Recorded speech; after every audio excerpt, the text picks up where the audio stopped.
પ્રત્યક્ષ દાદા ભગવાનની સાક્ષીએ પ્રત્યક્ષ દાદા ભગવાનની સાક્ષીએ વર્તમાને મહાવિદે ક્ષેત્રમાં વિચરતા વર્તમાને મહાવિદે ક્ષેત્રમાં વિચરતા તીર્થંકર ભગવાન શ્રી સિમંદર સ્વામીને તીર્થંકર ભગવાન શ્રી સિમંદર સ્વામીને અત્યંત ભક્તિપૂર્વક નમસ્કાર કરું છું. અત્યંત ભક્તિપૂર્વક નમસ્કાર કરું છું. પ્રત્યક્ષ દાદા ભગવાનની સાક્ષીએ પ્રત્યક્ષ દાદા ભગવાનની સાક્ષીએ વર્તમાને મહાવિદે ક્ષેત્ર તથા વર્તમાને મહાવિદે ક્ષેત્ર તથા અન્ય ક્ષેત્રોમાં વિચરતા અન્ય ક્ષેત્રોમાં વિચરતા ઓમ પરમેષ્ઠી ભગવંતોને ઓમ પરમેશ્વરી ભગવંતોને અત્યંત ભક્તિપૂર્વક નમસ્કાર કરું છું. અત્યંત ભક્તિપૂર્વક નમસ્કાર કરું છું. પહેલા જે બોલાયું વાક્ય એમાં કોને નમસ્કાર કરીએ છીએ આપણે? સિમંદર સ્વામી કોણ છે? ઓળખો છો તમે બધા? હીરો હિરોઈન બધાને ઓળખતા હશો તમે. અત્યારે ક્રિકેટરોને ઓળખતા હશો, ફિલ્મ સ્ટારોને ઓળખો ને બધાને. તો સિમંદર સ્વામીને ઓળખો છો કે નથી ઓળખતા? ક્યાં રહે છે?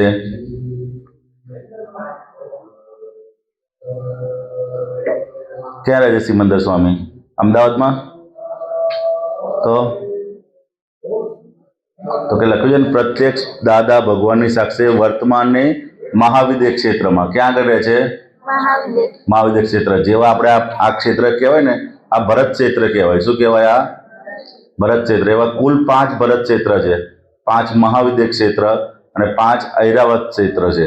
આખા બ્રહ્માંડની અંદર એવા 15 ક્ષેત્રો આવેલા છે. કેવા ક્ષેત્રો આવેલા છે? 15. એ 15 ક્ષેત્રોમાંથી એક મહાવિદે ક્ષેત્ર આવેલું છે.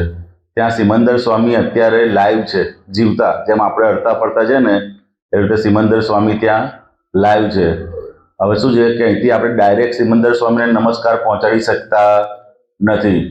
દાખલા તરીકે અહીંથી અમેરિકા ફોન કરવો હોય તમારે તો ડાયરેક્ટ નંબર લાગે? શું કરવું પડે ને આગળ? એક્સટેન્શન કોડ લગાડવો પડે ને. એમ પ્રત્યક્ષ દાદા ભગવાનની સાક્ષી એ શું છે? એ સિમંદર સ્વામીને નમસ્કાર પહોંચાડવા માટેનો એક્સટેન્શન કોડ છે. શું છે એ કોડ? તમે લગાડો તો સીધા નંબર, જેમ અમેરિકાનો +11 લગાડો તો સીધો અમેરિકાનો નંબર ફોન લાગી જાય ને, એમ ડાયરેક્ટ હું સિમંદર સ્વામીને નમસ્કાર કરું છું તો જલ્દી ના પહોંચે. પરંતુ એવું જેવું પણ કે પ્રત્યક્ષ દાદા ભગવાનની સાક્ષી એ વર્તમાને મહાવિદે ક્ષેત્રમાં વિચરતા, તો એ ડાયરેક્ટ સિમંદર સ્વામીને નમસ્કાર આપણા પહોંચી જાય. સમજાય? એટલે પહેલામાં પહેલા નમસ્કાર કોને કીધા છે? સિમંદર સ્વામીને. સમજાય ને? પછી બીજા નમસ્કારમાં શું કીધું છે? પ્રત્યક્ષ દાદા ભગવાનની સાક્ષીએ વર્તમાને મહાવિદે ક્ષેત્ર તથા અન્ય ક્ષેત્રોમાં વિચરતા ઓમ પરમેષ્ઠી ભગવંતોને નમસ્કાર કરીએ છીએ. ઓમ પરમેષ્ઠી ભગવંતો એટલે ઓમ પરમેષ્ઠી ભગવંતો એટલે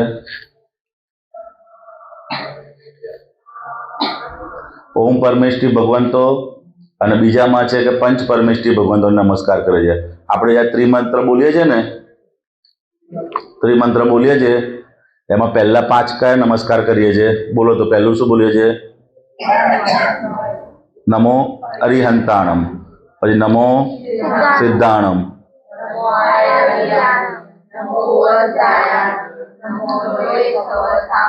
સમજ્યા ને? આ 5 થયા એ પંચ પરમેષ્ઠી થયા. શું થયું? એ પંચ પરમેષ્ઠી થયા. પંચ પરમેષ્ઠી એટલે અત્યારે છે, આમ રેડી જ છે. જેમ ડૉક્ટર હોય, કોઈ ડૉક્ટરનું ભણતો હોય અને કોઈ ડૉક્ટર થયેલો હોય, તો થયેલા હોય અને પંચ પરમેષ્ઠી કહેવાય. આ પદને પામેલા છે એ પંચ પરમેષ્ઠી કહેવાય. અને ઓમ પરમેષ્ઠી જે ડૉક્ટરનું ભણતા હોય, સમજાય ને? કે બીજા ત્રીજા વર્ષના મેડિકલમાં હોય તો ભાઈ 2 વર્ષમાં ડૉક્ટર થઈ જવાના છે. જે થવાના હોય એ ઓમ પરમેષ્ઠી. વર્લ્ડના શ્રેષ્ઠમાં શ્રેષ્ઠ જે નમસ્કાર છે આ પંચ પરમેષ્ઠીને નમસ્કાર છે.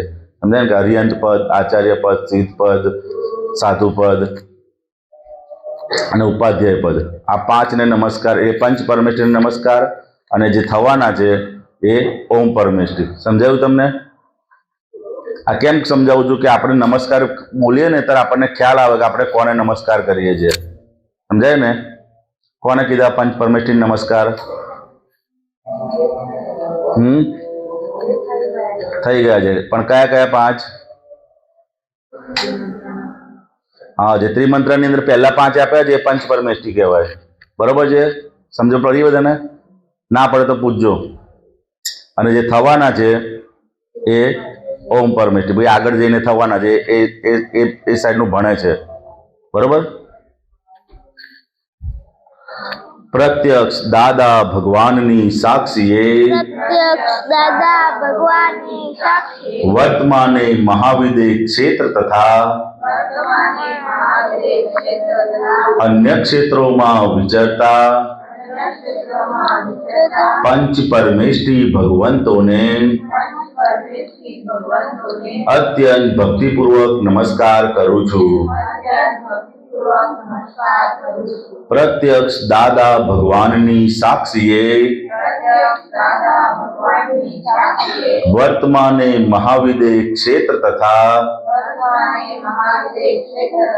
અન્ય ક્ષેત્રોમાં વિહરમાન તીર્થંકર સાહેબોને અત્યંત ભક્તિપૂર્વક નમસ્કાર કરું છું. આ તો સમજાય એવું છે ને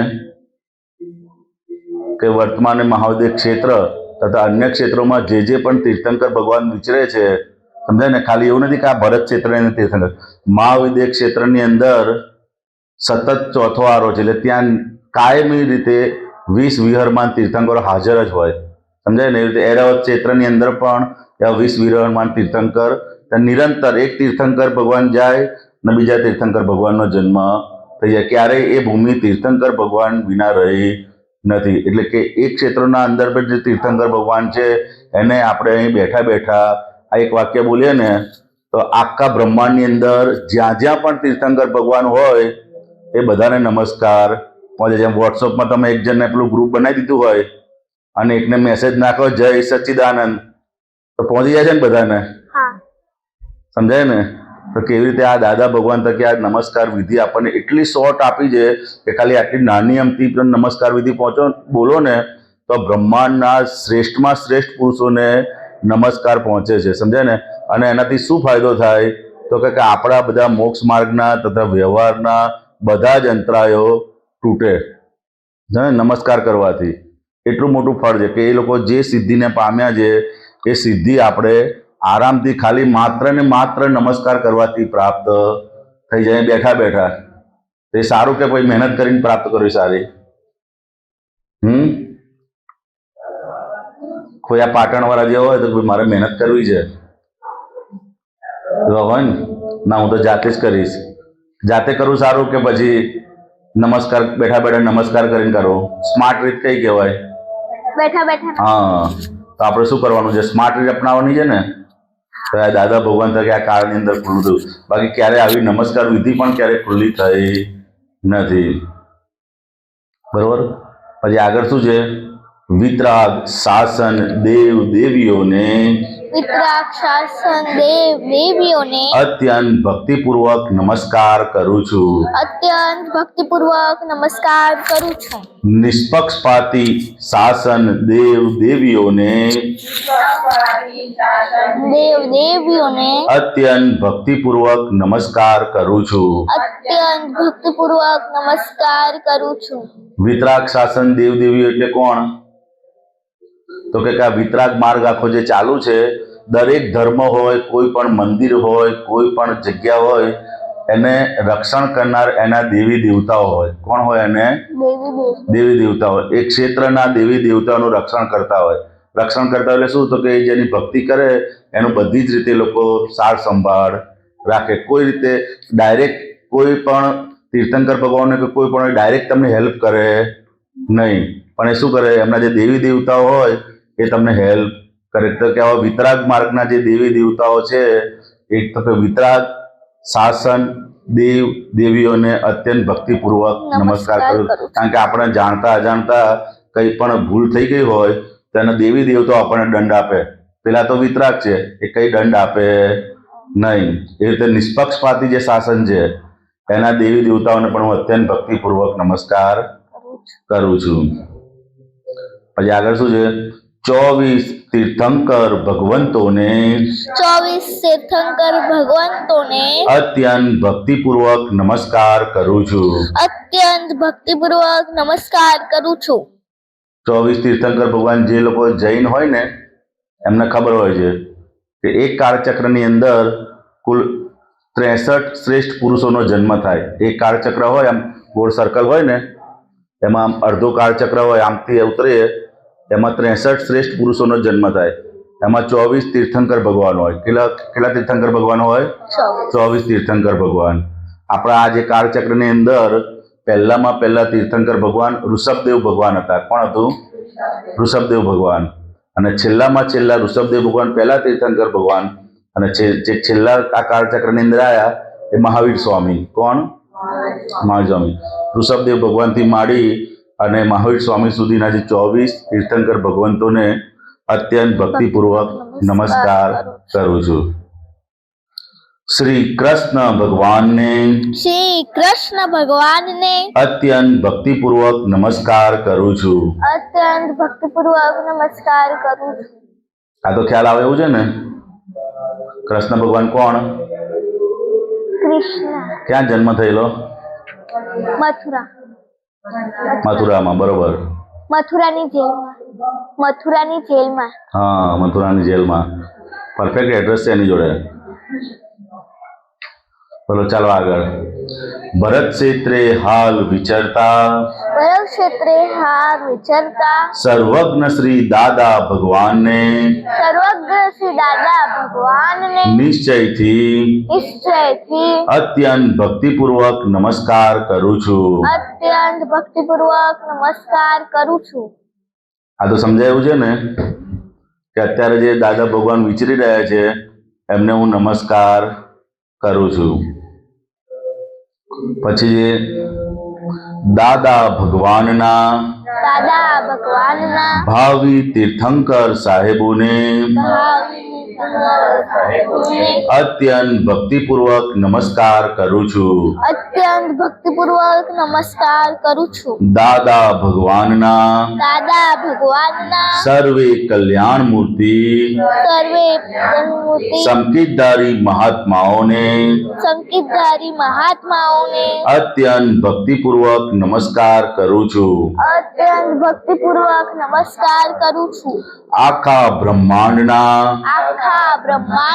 જીવ માત્રના રિયલ સ્વરૂપને અત્યંત ભક્તિપૂર્વક નમસ્કાર કરું છું.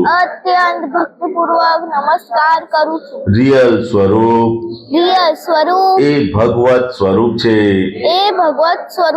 જેથી આખા જગતને ભગવત સ્વરૂપે દર્શન કરું છું. રિયલ સ્વરૂપ એ શુદ્ધાત્મા સ્વરૂપ છે, જેથી આખા જગતને શુદ્ધાત્મા સ્વરૂપે દર્શન કરું છું.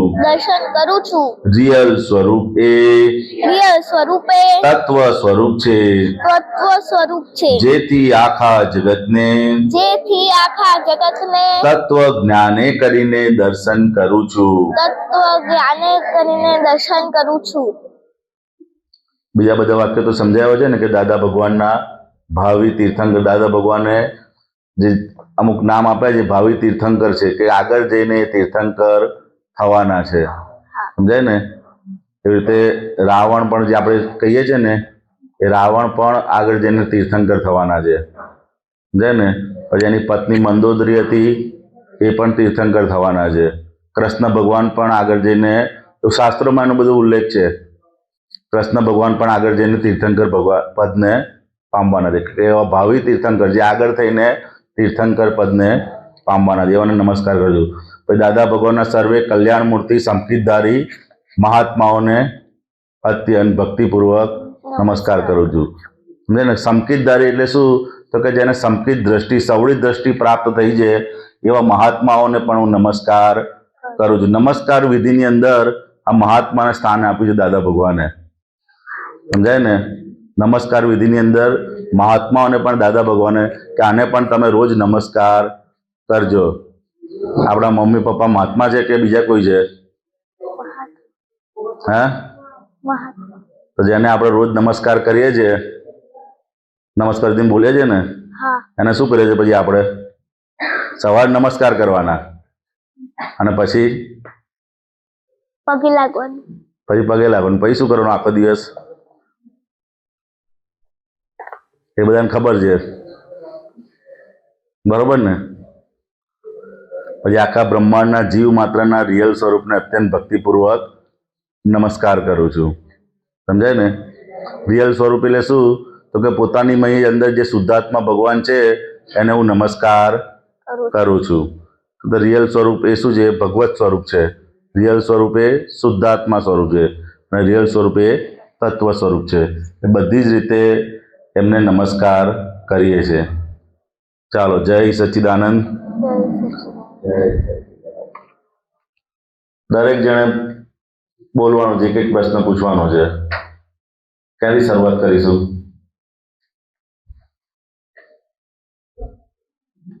પ્રશ્નો તો હોય જ ને બધાને. જમવાની લાઈનમાં ઉભા હોય કોઈ આગળ આવીને ઉભા રહી જાય. એવું થાય કે ના થાય? તો બીજી કોઈ પણ જગ્યાએ કંઈક ને કંઈક પ્રશ્નો તો હોય છે જ ને બધાને. તો વાતચીત કરો તમે. આપણે સૌથી પહેલા ત્રિમંત્ર કેમ બોલીએ? હા, સૌથી પહેલા ત્રિમંત્ર કેમ બોલીએ છીએ? ચાલો, કોણ જવાબ આપશે આમાંથી? ત્રિમંત્ર કેમ પહેલો બોલીએ છીએ આપણે? શ્રેષ્ઠ પુરુષોને નમસ્કાર કરીએ છીએ, બરોબર છે.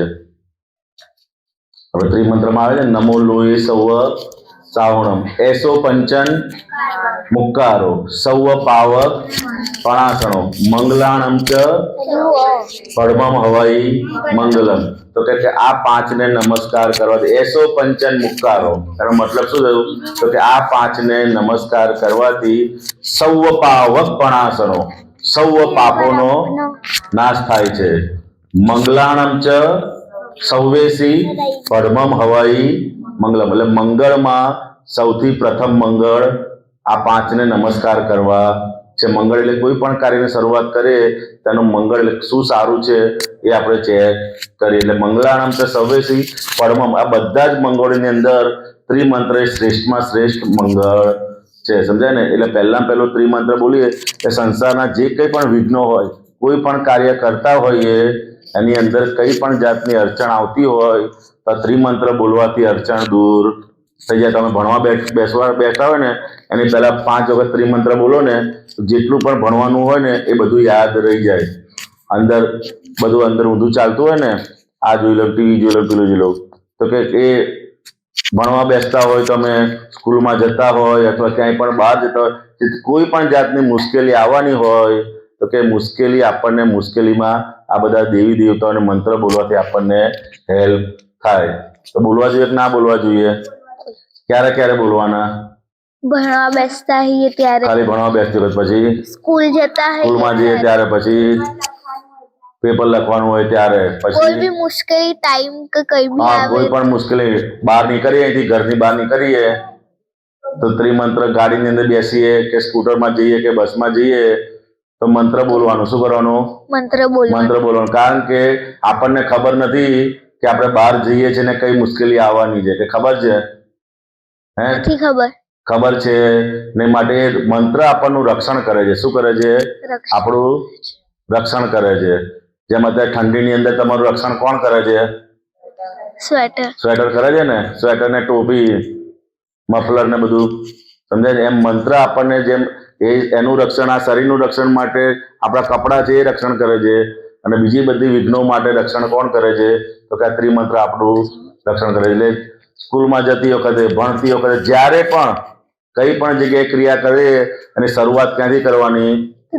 ત્રિમંત્રથી કરવાની. બધાને મોઢે આવડે છે કે નથી આવડતા? કેટલા જણને મોઢે આવડે છે? પાછળ આ બે બહેનોને બાકી છે. તમે મોઢે કરી લેજો. શું નામ તમારું? પ્રાચી. અને પેલા બેનનું નામ? રિદ્ધિબેન. તમે બે જણ હવે ત્રિમંત્ર, કારણ કે આ વસ્તુ કેવી છે કે આપણને મોઢે આવડતા હોય તો આપણે આરામથી બોલી જાય. 4-5 દિવસ શિબિરમાં છો ને તમે, તો ખાસ ત્રિમંત્ર યાદ કરે કે આનાથી બહુ જ લાભ છે. અતિ અતિ અતિ અતિ લાભ છે, જે ગણાઈ શકાય એવા સર્વ પાવક પણાસણો, એટલે સર્વ પાપોનો નાશ કરનાર છે. કેવા છે? સર્વ પાપોનો નાશ કરનાર એવા અદ્ભુત ત્રિમંત્ર આજે દાદા ભગવાન થકી આપણને પ્રાપ્ત થયો છે. સમજાય ને? તે મોડે કરી લેવાય કે ના કરી લેવાય? આપણે કરી લેવાય. કારણ કે એટલું બધું ઉપયોગી વસ્તુ છે. એટલે જ્યારે પણ બહાર જતા હોઈએ, ભણતા વખતે, પછી બીજે ક્યારે બોલશો? કોઈ બી મુશ્કેલી આવે ત્યારે. પછી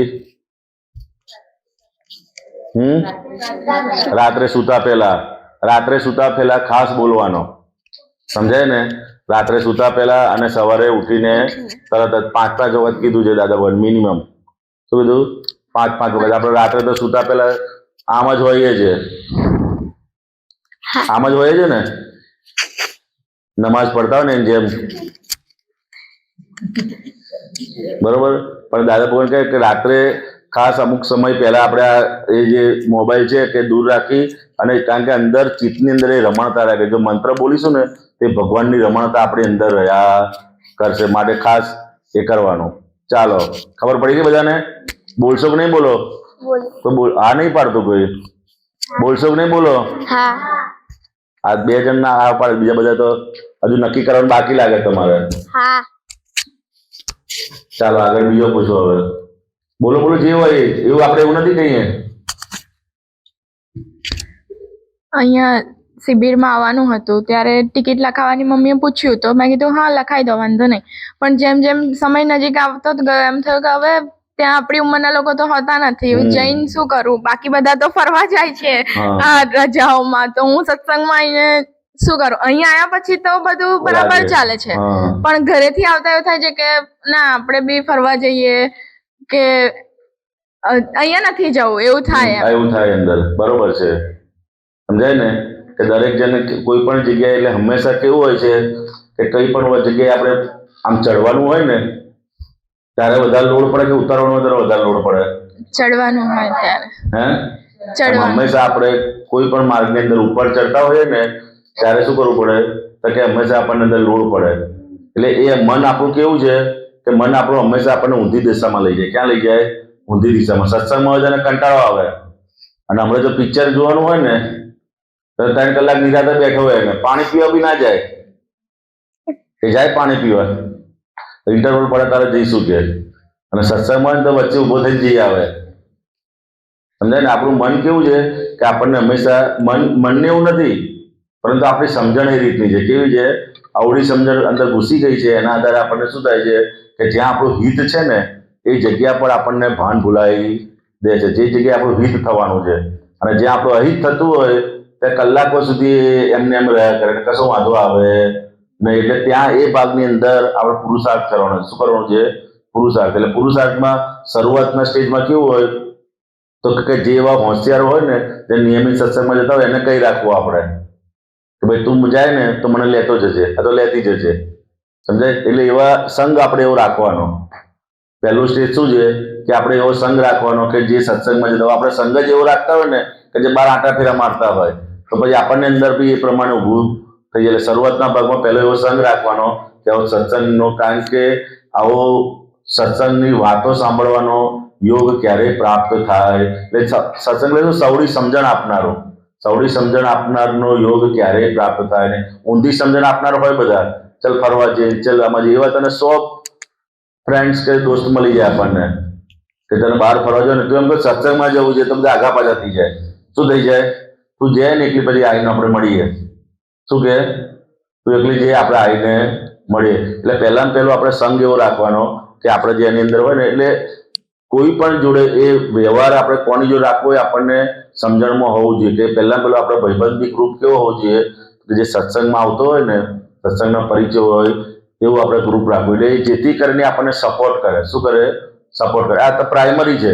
પછી આગળ જતા આપણું જે મન જે છે એ મનની જોડે આ બધી રામાયણો છે કે મન હંમેશા શરૂઆતમાં જવાનું હોય ને ત્યારે એમ જ થાય નથી જવું અને અહીં આવી ગયા પછી મજા આવે પાછું, પછી ઘરે યાદ ના આવે, સમજાય ને?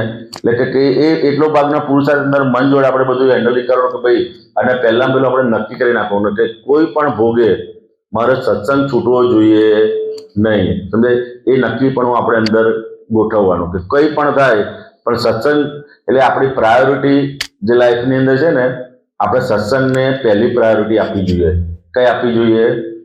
First priority. જે વસ્તુને તમે પ્રાયોરિટી આપશો ને એ વસ્તુ તમારે ઇઝી થઈ જશે. આપણે સત્સંગને પ્રાયોરિટી જ નથી આપતા.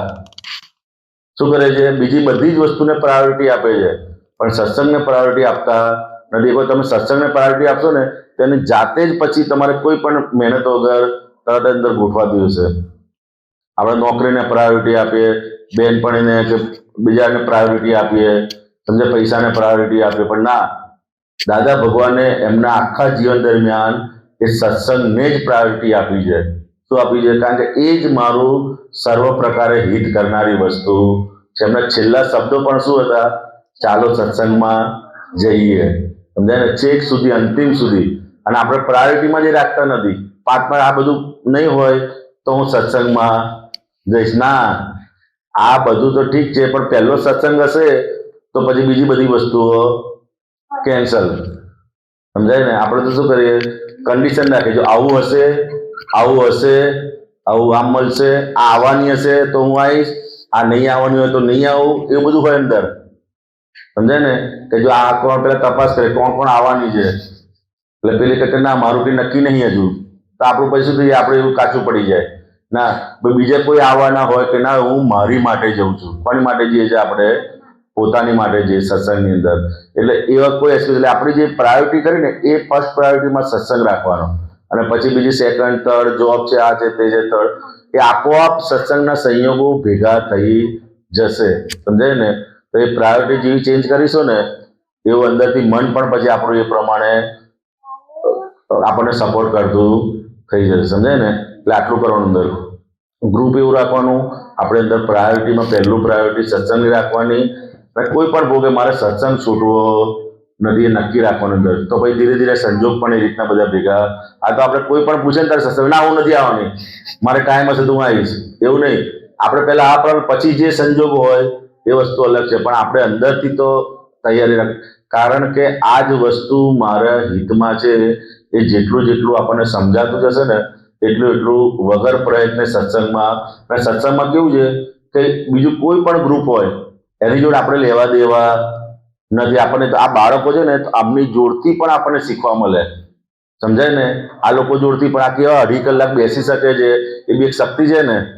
ચાલો આ બીજા ત્રીજામાં ભણતા છોકરાઓ અને દાદા કે આ તો તમને બાળકો લાગે છે, બાકી આ તો આગલા અવતારના બધા ઋષિ મુનિઓ હોય કે, સમજાય ને? આપણને જોઈ શકીએ નહીં, આપણે તો નાના છોકરા જેવા લાગે. કારણ કે 2.5-3 કલાક આ રીતે બેસી રહેવું ને એ બી આવે. નકર બાળકોમાં કેટલી ચંચળતા હોય, બેસી શકે? તો કે દરેક જણ જોડથી આપણે શીખતા રહેવાનું છે. શું કરવાનું છે? શીખતા રહેવાનું છે. અંદર આપણને એવું આવી ગયું ને જે દિવસે કે આ તો નાની છે ને હજુ તને ખબર નહીં પડતી, એ દિવસે આપણે શીખવાનું બંધ થઈ જાય. તો દરેક જણ જોડથી આપણે જો અંદર શીખવાની વૃત્તિ હશે ને તો દરેક જણ જોડથી અને દરેક વ્યક્તિ જોડથી આપણે શીખતા જઈશું. રૂમની અંદર બી 5 જણ રહેતા હોય ને તો એક જણ ખાલી નાની બેગ જ લાવ્યો તેની જોડથી શીખવા મળે. ચાલો કેટલી ઓછી વસ્તુમાં આ લોકો ચલાવી લે છે, સમજાય ને? અમુક જણ જોજો કે 2 કે 3 જોડી કપડા હોય એમાં ચલાવી લેતા હોય, અને આપણે હોય ને 2 દિવસનું જવાનું તો મોટા 4-5 થેલા ભરી જઈએ, સમજાય ને? તો કે આ લોકો એ બી શીખવાનું છે. એટલે જોડે રહેવાનો મતલબ શું કે દરેક જણ જોડે કંઈક ને કંઈક આ એ વસ્તુ છે તે શીખવા મળે આપણને. ઘરે હોય તો શીખવા મળે આવી બધી વસ્તુઓ. યુનિવર્સિટીમાં જાઓ ને તોય તમને આ શીખવા ના મળે. જેટલું એક અઠવાડિયા શિબિરમાં તમે એટેન્ડ કરો ને એટલું લાઈફની અંદર જેટલું શીખવાનું હોય ને એટલું તમને એક અઠવાડિયાની અંદર શિબિરની અંદર શીખવા અને જાણકારી મળે. ના મળે કે ના મળે? શીખવા મળે કે ના મળે? સવારે વહેલા ઉઠવાનું, વિધિ કરવાની, આરતી કરવાનું, આખી દિનચર્યા બધી શીખવા મળે. તો કે એ શીખવાની વૃત્તિ રાખી છે ને તો દરેક જગ્યાએથી આપણને શીખવા, એ ભલે ચાલે આનાથી બી નાનો ક્લાસ હોય ને તો પણ આપણને શીખવા મળશે. કારણ કે આપણી દ્રષ્ટિ શેની પર છે? શીખવા ઉપર છે. શેની પર છે? શીખવા. એટલે આજુબાજુની કોઈ વસ્તુ એ ગૌણ બધી થઈ જશે. શું થઈ જશે? ગૌણ થઈ જશે. એટલે આપણી દ્રષ્ટિ જે પ્રમાણે હોય એ પ્રમાણે બધી કોઈ પણ ક્લાસમાં મૂકે, પછી ગયડાઓના ક્લાસમાં મૂકે ને તો ત્યાંથી આપણને શીખવા મળે, નાના બાળકોના ક્લાસમાં મૂકે ત્યાંથી પણ આપણને શીખવા મળે. અને આપણને જે હિતની વસ્તુ હશે એ હિતની વસ્તુ આપણને પ્રાપ્ત થઈ જ જાય. અને ચાહે કોઈ પણ નિમિત્ત હોય, શું છે, કોઈ પણ નિમિત્તે આપણને જે હિતની વસ્તુ હોય એ આપણને પ્રાપ્ત થઈ જાય. એટલે આ બધું અંદરથી ગોઠવતા જવાનું આપણે. સમજાય ને? ખ્યાલ આવી ગયો ને? ચાલો આગળ. હવે પાછળ આપો. હવે નવા લોકોને બધા દરેક જણે પૂછવાનું છે. બોલો બોલો ને, વાંધો નહીં, આપણે એવું નથી. જે મનમાં આવે, કોઈ પણ ધર્મનું હોય, બીજું કોઈ પણ વસ્તુ હોય ને, દરેકને કંઈક નું કંઈક હોય છે. એકબીજા સામે ના જોશો. જેના હાથમાં આવે એને પૂછવા મળવાનું.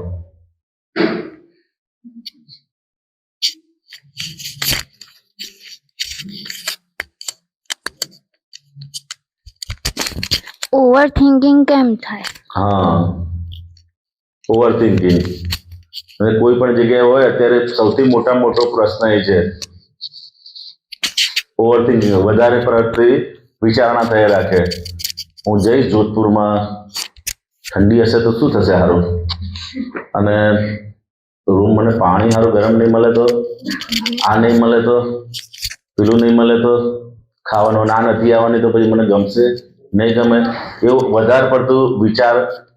કારણ કે જેટલી બુદ્ધિ ડેવલપ થાય ને, બુદ્ધિ આપણી અંદર એક બુદ્ધિ પડેલી છે, એ બુદ્ધિ આપણને આગળનું બતાડ કરે. શું કરે? બતાડ કરે. દાખલા તરીકે દાદા ભગવાન કહેતા હતા કે શું કરવાનું આપણે. દાખલા તરીકે તમે સ્કૂટી કે શું ચલાવો છો વાહનમાં? એક્ટિવા. હવે એક્ટિવા ક્યાં આગળ રહેવાનું? ગાંધીનગર. તમે એક્ટિવા ચલાવો છો ગાંધીનગર, સાંજના ટાઈમે અમદાવાદ આવવાનું થાય, બરોબર? તો લાઈટ ચાલુ કરો તો અમદાવાદનું દેખાય કે પછી નજીકનું દેખાય? કેટલું જોવાનું આપણે કે અમદાવાદમાં હારી લાઈટ હશે કે નહીં હોય, ત્યાં ટ્રાફિક હશે કે નહીં હોય, એ જોવાનું કે નજીકનું જોવાનું? શું જોવાનું આપણે? કેટલા નજીકનું ચલાવતા હોઈએ તો, કે આટલા ભાગમાં રસ્તો ક્લિયર છે કેટલે સુધી જોવાનું? 1 કિલોમીટર સુધી? તો કેટલા સુધી નજીકનું જોવાનું? કે ભાઈ અહીંથી આટલામાંથી નીકળી જાય એવું છે, 2 ગાડી વચ્ચે, તો એટલી કાઢી લો, પછી આગળ વિચાર હશે. એવું જ કરીએ છીએ ને આપણે. શું કરીએ છીએ? ટ્રાફિક હોય તેમ વિચારે કે આગળ બહુ હશે ને આગળ આવવું હશે. શું કરે છે? ભાઈ આની અંદર રસ્તો છે તો આટલું કાઢી લો, પછી આગળ દેખાય જાય આટલું કાઢી લો, આગળ. એમ કરતા કરતા પહોંચી જવા છે, નથી પહોંચી જતો અમદાવાદ. કે આગળથી વિચારી રાખો તો એવું હશે ને, ત્યાં તો બહુ હશે ને, ત્યાં તો આમ હશે, તો શું થાય? એટલે આપણું જે મગજ કરે ને, દાદા ભગવાન કે શું કે જેમ આપણે સ્કૂટર ચલાવતા હોય કે ગાડી ચલાવતા હોય તો કે 2 કે 5 ફૂટનું જોઈએ ને આપણે ચલાવતું. આટલામાં જગ્યા છે તો કાઢી લો, આટલામાં જગ્યા છે તો કાઢી લો. સમજાય ને? તો કે એવી રીતે કે આ બુદ્ધિનું કેટલું સાંભળવાનું? તો કે આટલું નજીકનું દેખાય છે ને એટલું જવા દો. એનું બહુ સાંભળ કરે એટલે અંદર શું થાય? વધારે પડતા વિચારો આવી રાખે. શું થાય? વધારે પડતા વિચારો આવી રાખે. અને આ કુદરત કેવી વસ્તુ છે કે તમે જ્યાં પણ જશો ને, જ્યાં પણ જશો એ દરેક જગ્યાએ તમારું જે પુણ્ય હશે ને તમારો જે હિસાબ હશે એ પ્રમાણે વસ્તુઓ તમને ભેગી કરશે ને કરશે. જેમાં કોઈ પણ જાતનું વધારે પડતો વિચાર કરશો તોય કરશે, અને નહીં કરો તો પણ કરશે. સમજાય ને? દાખલા તરીકે કંઈ આવવાનું થાય, તમને વિચાર આવે સાલી આ ઠંડી હશે તો 2 સ્વેટર નાખો અંદર, તો 2 સ્વેટર નાખે અંદર પાછા. ના, હજુ તો કદાચ કોકનો ફોન આવે ત્યાં તો 8 ડિગ્રી છે તો બીજા 2 નાખે પાછા. શું કરે? પછી સારું કદાચ જમવામાં નહીં ભાવે તો 2-4 નાસ્તાના થેલા ભરે. શું કરે? પછી સારું પાણી સેટ નહીં થાય એટલે પાણીની 2-4 બોટલો ઉઠાવે. પછી એમ કરતા આખો થેલો ભરી લે. અને પછી કોકનો એવો વિચાર ના આવે તમને કે ચાલો તે ઓક્સિજન નહીં હોય તો શું કરીશું? કદાચ આ વીરભદ્ર લલિત જે બધી વ્યવસ્થા કરી છે, પણ ઓક્સિજનની વ્યવસ્થા કરી છે કે નહીં ખબર નથી. તો ઓક્સિજનના એક બોટલ લઈને આવવું જોઈએ ને આપણે. કદાચ ઓક્સિજન ઓછો પડી ગયો, આટલા બધા માણસો વધી ગયા અને ઓક્સિજન ઓછો પડી ગયો તો શું કરીશું? એટલે આપણે આપણો 1-2 બોટલો લઈ લો ઓક્સિજનના, તો લઈને આવીએ છીએ આપણે. કેમ? થેલા નામ હોય તો લઈને આવે એવા છે, આખી ગાડી કરીને. ઓક્સિજન ની બોટલ કેમ નહીં લાવતા આપણે? બોલો, બધી જ વસ્તુ લઈને છે. હે? હા, તો જેમ ઓક્સિજન જે આપણા જીવન માટે જરૂરીમાં જરૂરી વસ્તુ છે, એ વસ્તુ આપણને કુદરત ફ્રી ઓફ કોસ્ટ સપ્લાય કરે છે. કેવી રીતે સપ્લાય કરે છે? જે આપણી સૌથી જરૂરમાં, તમે પાણી ના હોય ને તો કેટલા દિવસ સુધી રહી શકો, પરંતુ ઓક્સિજન ના હોય તો રહી શકાય? તો કે જે જીવનમાં આપણી જરૂરિયાત વાળી વસ્તુ છે, એ આપણને કુદરત ફ્રી ઓફ કોસ્ટ સપ્લાય કરે છે. તો કે બીજી બધી વસ્તુ પણ કુદરત આપણને સપ્લાય કરશે, માટે વધારે વિચારવાની જરૂર નથી. સમજાય ને? એટલે અંદર મનને વાત કરવાની. આપણે ઓવરથિંક જ્યારે વધારે પડતા વિચારો આવે ને, ત્યારે મન જોડે વાત કરવાની કે ભાઈ આવો વધારે પડતું વિચાર કે વધારે પડતી ચિંતા કરવાની જરૂર નથી. જેટલું અત્યારે આગળ ક્લિયર દેખાય છે એટલું ચાલવા માંડો. આ શું કહે? વધારે પડતા વિચારો અને વિચારની અંદર આવી જાય ને તો ભાઈ અંદર રમ્યા રાખે એની જ વસ્તુ શું થશે ભાઈ. જેવી ઓક્સિજન જેવી આપણી જે મૂલ્યવાન વસ્તુ કુદરત ફ્રીમાં આપે છે, તો બીજી બધી જ વસ્તુઓ કુદરત આપણને ફ્રીમાં આપશે. માટે કોઈ પણ જાતની કોઈ પણ જગ્યાએ ચિંતા કરવાનું કે વિચારવાની જરૂર કે ગભરાવાની જરૂર નથી. ઠંડી લાગશે ને તો સ્વેટર પણ કુદરત તમને સપ્લાય કરશે, કારણ કે કુદરતને તમને જીવાડવા છે. સમજાય ને? જેમ પાણીની અંદર કોઈ નાખી દે ને તમને, તો કુદરત હંમેશા એને બહાર કાઢવા માટે પ્રયત્ન કરતા હોય છે. શું કરતા હોય છે? કોઈ પણ જગ્યાએ. સમજાય? આમ કોઈ અહીંથી ફેંકે ને તો તરત તમારો હાથ આમ થઈ જાય છે. થાય જાય કે નથી થતું? કે તમારા હાથને કહેવું પડે છે કે ભાઈ હવે હાથ ઊંચો કરો, પેલા એ નાખ્યું છે આમ. હા, એટલે હંમેશા મન વચન કાયની રક્ષા કરે ને કુદરત દરેક જગ્યાએ આપણને હેલ્પ કરે છે. પરંતુ આપણે જે વધારે પડતું થિંકિંગના આધારે શું થાય છે કે એની પર એ શ્રદ્ધા આવતી નથી, એ જ્ઞાન પર, અને પછી આપણે આપણી રીતે દોડ કરે છે. એટલે કમ ટુ નોર્માલિટી. નોર્મલ વિચાર કરવાના. શું કરવાનું? નોર્મલ. પણ વધારે પડતા આવતા હોય તો કહી દેવાનું કે ભાઈ સમય આવશે એટલે મને બધું મળી જશે. કોઈ પણ જગ્યાએ ચિંતા કરવાની કે વધારે વિચારવાની જરૂર નથી. સમજે ને? કઈ વસ્તુમાં ઓવર થિંકિંગ થાય છે? એટલે મારે અત્યારે અહીંયા આવવાનું હતું. હું આ ફર્સ્ટ ટાઈમ આવું છું અને મારા મમ્મી પપ્પા આયા નથી, બટ મારા પહેલા જે દાદા હતા ને એ અહીંયા આવતા હતા, અને અત્યારે હું મારા ફઈ જોડે આવી છું. તો મને એવું થતું હતું કે આમ હું ક્યાંય આ રીતે બધાની જોડે રહેતી નથી, અને બધું મળી જાય એટલે ક્યાંય જવાનું બી નહીં થતું આ રીતે. તો ફર્સ્ટ ટાઈમ આવી એટલે મને એવું થતું હતું કે બધાની જોડે કઈ રીતે, નીચે બી હું નહીં સુઈ શકતી, તો કઈ રીતે સુઈશ, જમવાનું એ બધું એમાં મને થોડું વિચાર આવતો.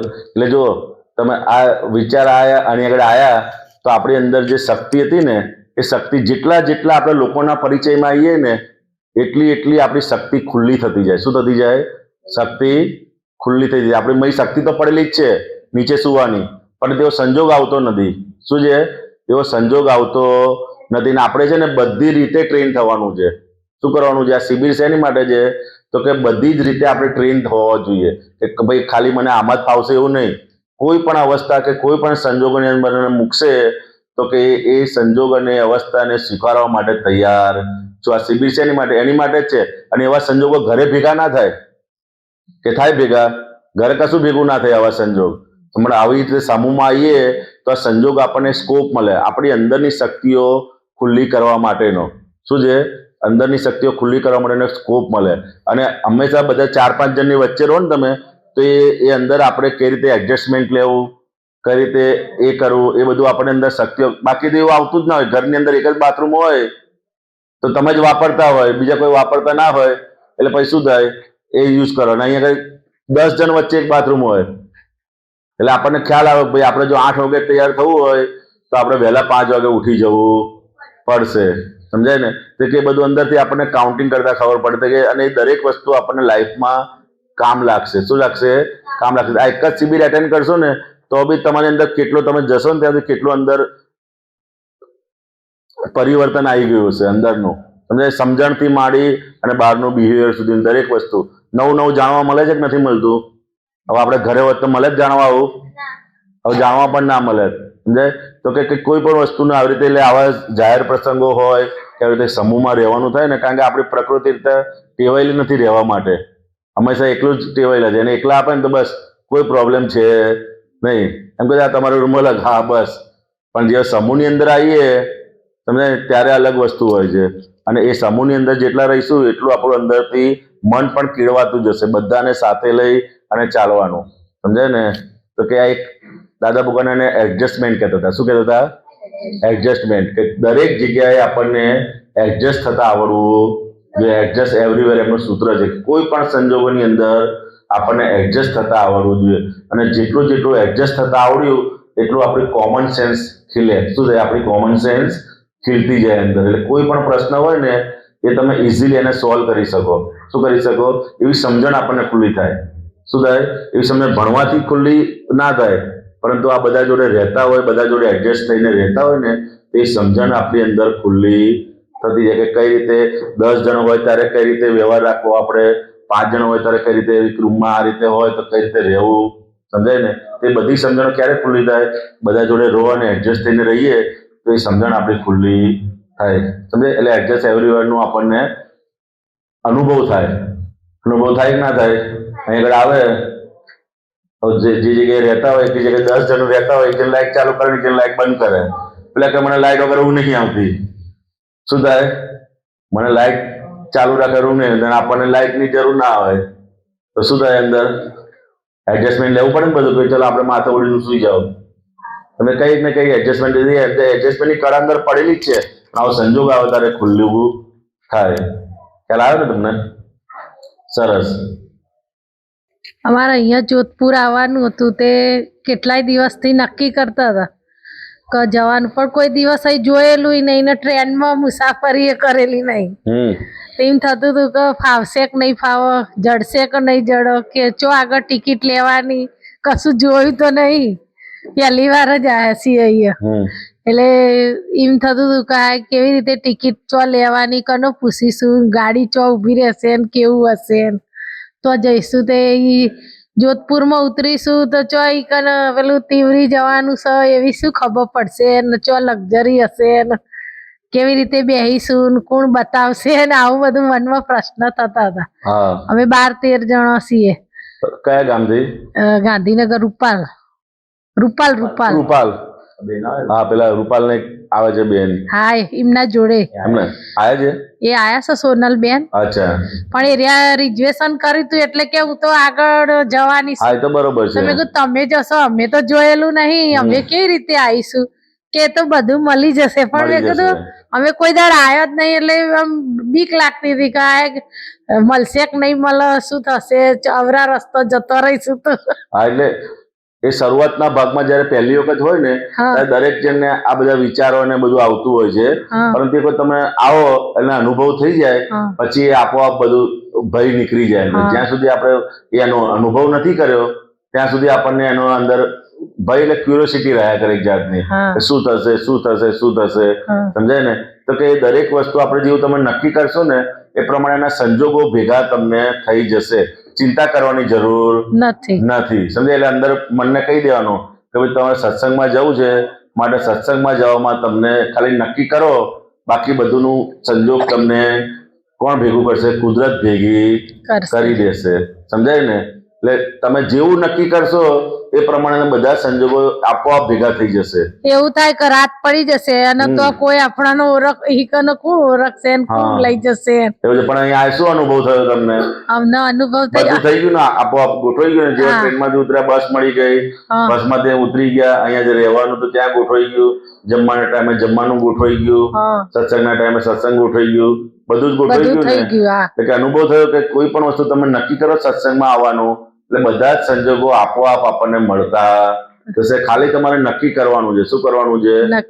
નક્કી કરવાનું કે જ્યારે પણ સત્સંગ હોય ત્યારે મારે જવું છે, એવું નક્કી કરશે એટલે આપોઆપ આપણને સત્સંગના સંજોગો બધા ભેગા થતા જશે. બીજી કોઈ પણ જાતની દાદા ભગવાન કે તમે સત્સંગમાં જશો ને તો તમને વ્યવહારનું પણ કઈ નુકસાન નહીં જાય ત્યાં સુધી દાદા ભગવાન ગેરંટી આપતા હતા.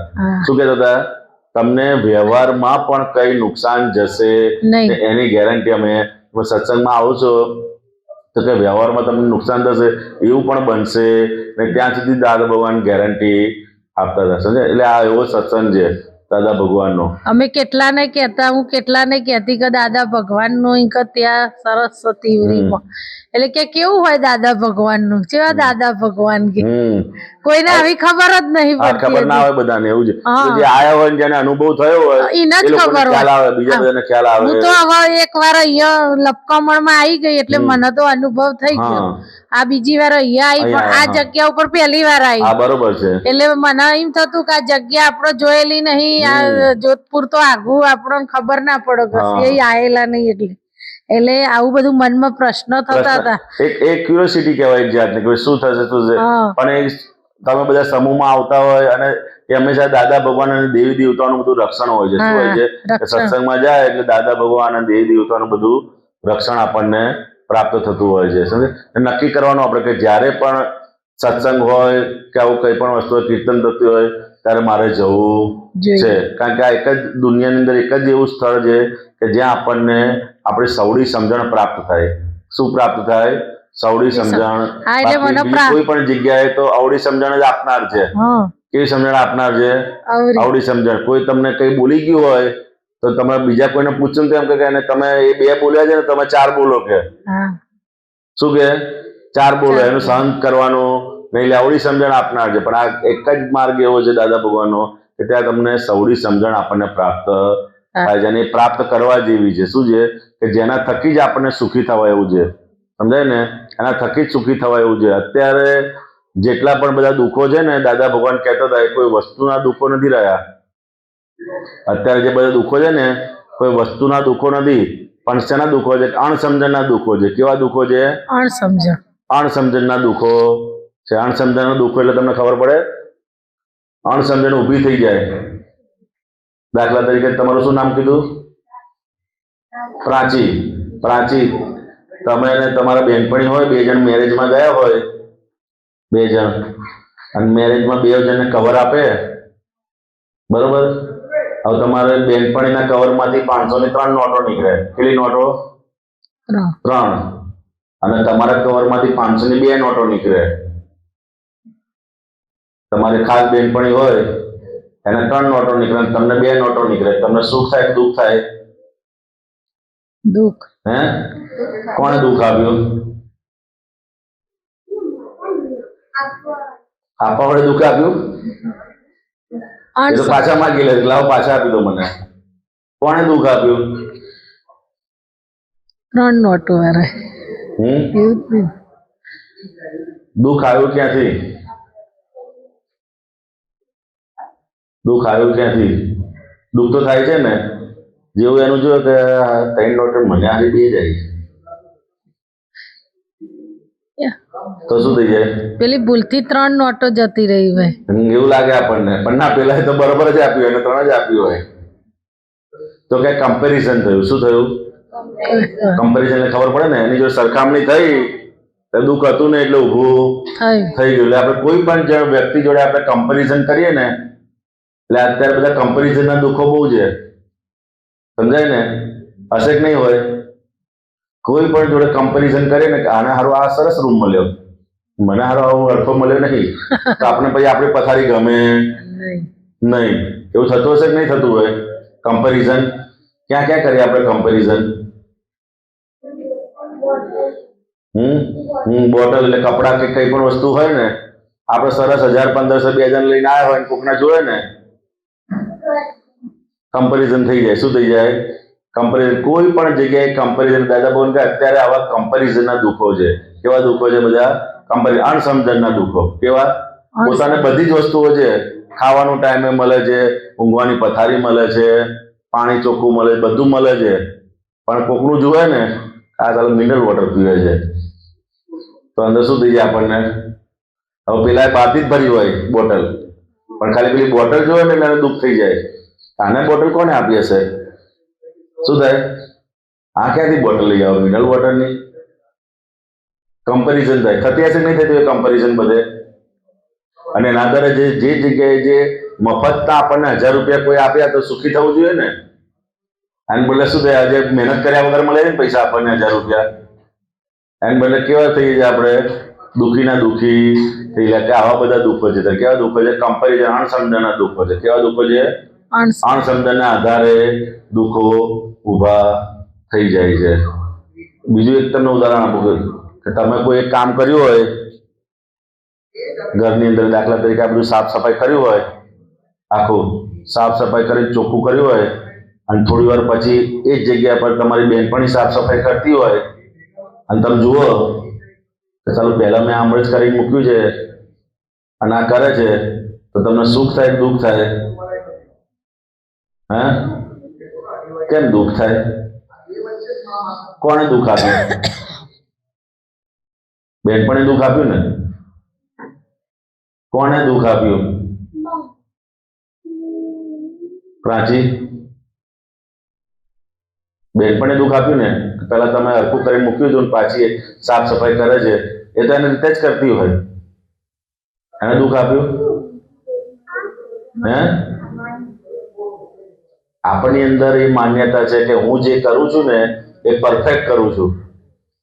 સમજાય? એ માન્યતા આપણને દુઃખ આપે છે. કોણ દુઃખ આપે છે? આપણે જે કામ કર્યું હોય ને એ કામ જો બીજા કોઈ કરે ને તો આપણને અંદરથી આમ આનંદ થાય કે દુઃખ થાય? કેમ? કારણ કે હું જે કરું છું ને પરફેક્ટ કરું છું, એ માન્યતા છે ને, એ માન્યતા આપણને દુઃખ આપે છે. એટલે વ્યક્તિ દુઃખ નથી આપતી. સમજાય ને? એવું થતું હશે કે નહીં થતું હોય? એ કામ જે આપણે કરેલું બીજા કોઈ કરે ને તરત જ એમ થાય કે આને મારું કરેલું ગમતું નહીં, અને અંદરથી જોઈને દુઃખી થઈ જઈએ આપણે. સમજાય ને? કે હું પરફેક્ટ છું, હું સાચી છું, એ બધી જે માન્યતાઓ છે એ આપણને દુઃખ આપે છે. કોઈ વ્યક્તિ કે એ દુઃખ આપતું નથી. સમજાય ને? આવું બધું થતું હશે કે નહીં થતું હોય? કામ વગરના દુઃખી રહીએ આપણે. એટલે ભલે ને છો કરે તો આપણે કે લે ભાઈ તું આ તું કર કહીએ, કરવા દેવાય ને, પણ આપણે કરવા દઈએ ને અંદરથી દુઃખી થા કરીએ. ચાલો આગળ બીજા.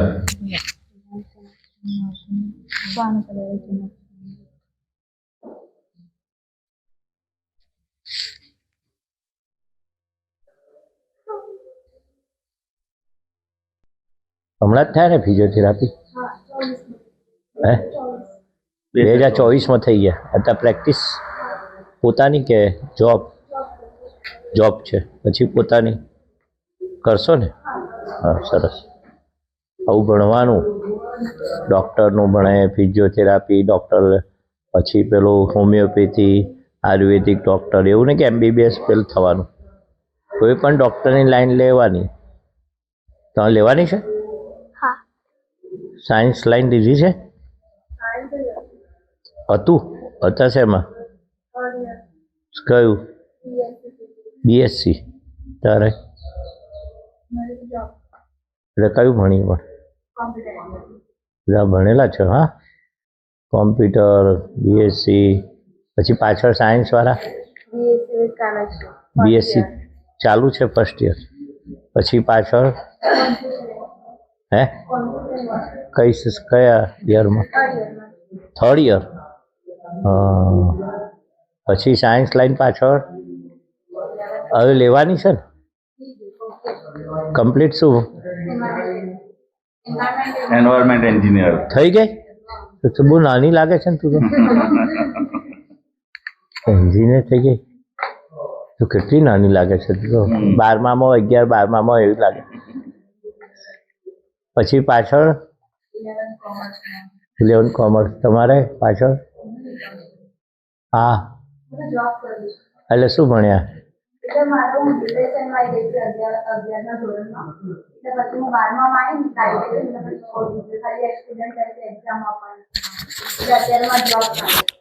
શેની એક્ઝામ આપવાની? આર્ટ્સની? હા. અને બાજુમાં કોમર્સ કોલેજ. કેટલું થઈ ગઈ? ના, ચાલુ છે. પહેલા વર્ષ? Second commerce. બધા કોલેજોમાં છે છોકરીઓ. બોલો, તું શેમાં છું? થોડક સ્કૂલમાં ને? English medium? કોલેજમાં નહીં. હવે તો ખબર પડે ને એ કોલેજ કરીને આવી છે. આ તો ફરી પાછું ભણવાનું. ગયા અવતારમાં તું કોલેજ નહીં કરી હોય? હું તારી ભણી હશે, ડૉક્ટરે થઈ ગઈ હોય, ગયા અવતારમાં આપણને કઈથી ખબર હોય? ડૉક્ટર થઈ ગઈ હશે તું. હા, તું ભણીને આવી છું. હવે ફરી ભણવાનું છે. હા, તારે થર્ડમાં. અને ઇંગ્લિશ મીડિયમ? હા, ઇંગ્લિશ મીડિયમ. અને કેટલા પર્સન્ટેજ કે માર્ક ગ્રેડ તારી? હજુ તો એક્ઝામ ના, એટલે પહેલાંની આમ 6 મહિના પહેલાં ક્વાર્ટરલી કે જે હોય આવે છે? 50% આવે છે કે વધારે? વધારે આવે છે. કેટલા? વધારે આવે છે. કેટલા? 80-90? 50% માર્ક પાસ થઈ ને?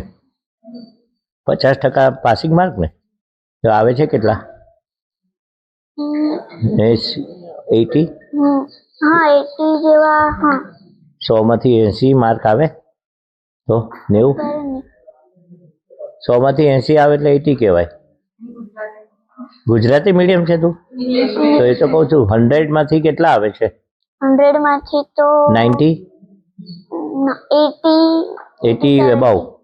87? કેટલા કયા? 80 માં 80 આવે છે બધામાં? બધામાં મતલબ તો કોકમાં વધારે આવે ને? શેમાં વધારે આવે છે? મારે મેથ્સ કેટલા આવે 100માંથી? 100 માંથી 80. 100 માંથી 80. હા, અને બીજામાં ઇંગ્લિશમાં? બીજામાં પછી 80 ઉપર કોમાં આવે છે? 80 ઉપર તો એકેમાં નહીં. એટલે 80% કહેવાય તારે. 80 થી ઓછા શેમાં આવે છે? 80 થી ઓછા ગુજરાતના ઇંગ્લિશમાં. કેટલા? એમાં 65, 70, 75?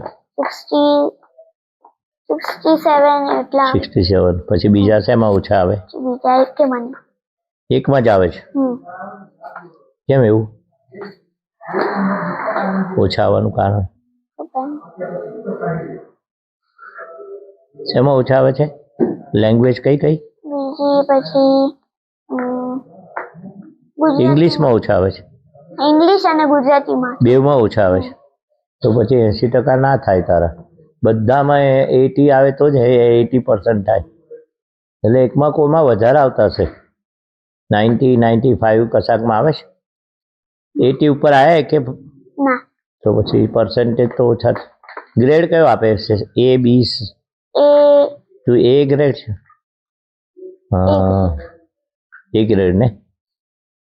શું ભણવાની તું પછી આગળ જઈને? શું બનવાની? પછી એટલે પ્લાનિંગ તો કર્યું હશે ને? આ વિચાર તો આવ્યો છે ને? આ દીદીએ ડૉક્ટર કર્યું છે, ખબર છે? ડૉક્ટર થયા છે. આ વિડીયો ઉતારે છે ને દીદી, કે તારે થવું છે ડૉક્ટર? કયું? કયા ડૉક્ટર થવું છે? ફિઝિયોથેરાપી છે તારે? ડૉક્ટર થવું જ છે, કોઈ પણ ચાલે. પછી વેટરનરી ડૉક્ટર બી હોય, ખબર છે? પશુઓ હોય ને, ગાયો ભેંસો, એના બી ડૉક્ટર બનાય. એના નહીં થવું? એની પણ વેલ્યુ છે અત્યારે. એને ગવર્મેન્ટમાં જોબ મળી જાય, લાખ રૂપિયા પગાર આપે છે ગવર્મેન્ટવાળા વેટરનરી ડૉક્ટરને. અમુક તો રાખવા જ પડે. એ લોકો ખેતીવાડીને પશુપાલનમાં કમ્પલસરી રાખવા પડે. પોસ્ટ હોય ગવર્મેન્ટની. વેટરનરી ડૉક્ટર થાય છે ને તમારે અહીંયા? ડિમાન્ડ જેવું હોય એ રીતે થજે ને. કોઈ પણ ડૉક્ટર ચાલશે. આયુર્વેદિક, હોમિયોપેથિક, પછી સર્જરી થવાય, ઓપરેશન કરે ને એ પણ ડૉક્ટર. આંખના, કાનના, હાર્ટના. દાદા ભગવાન પાસે શક્તિ માગજે, થઈ જવાશે. કઈ રહેવાનું તારે? બરોડા, અમદાવાદ, બોમ્બે? કોની બેબી તું? તારા મમ્મી નામ, પપ્પા નામ? આશા. મમ્મીનું નામ. પણ રહેવાનું અમદાવાદથી આવી? અચ્છા, દીપકના ભાઈની બેબી છે. અચ્છા, એવું છે. હા, અચ્છા, તો સારું. દીપક આનંદ છે ને પટેલ, આપણે આપતો પોતો એમના ભાઈની ભત્રીજી, ભાઈની બેબી છે. 9 વર્ષની થઈ ને? કાલે કહેતા હતા. તારે શું બનવાનું છે? શેમાં ભણે? કયા સ્ટાન્ડર્ડમાં ભણે છે? કયા ધોરણમાં? થર્ડ. તું થર્ડમાં, ફોર્થમાં, સિનિયર કેજી? હા, અચ્છા સિનિયર કેજી. તું થર્ડમાં આવી ગઈ ને તું સિક્સમાં? ચલો વાંધો નહીં. તારે કંઈ બનવાનું ડૉક્ટર એવું, વકીલ? તારે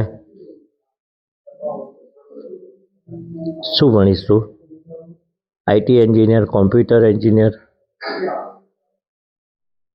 બનીશ? તું શું ભણીશ? હે, ડૉક્ટર? ટીચર નહીં થવું? કોને ટીચર થવું છે? જો આને બેવને ટીચર થવું છે.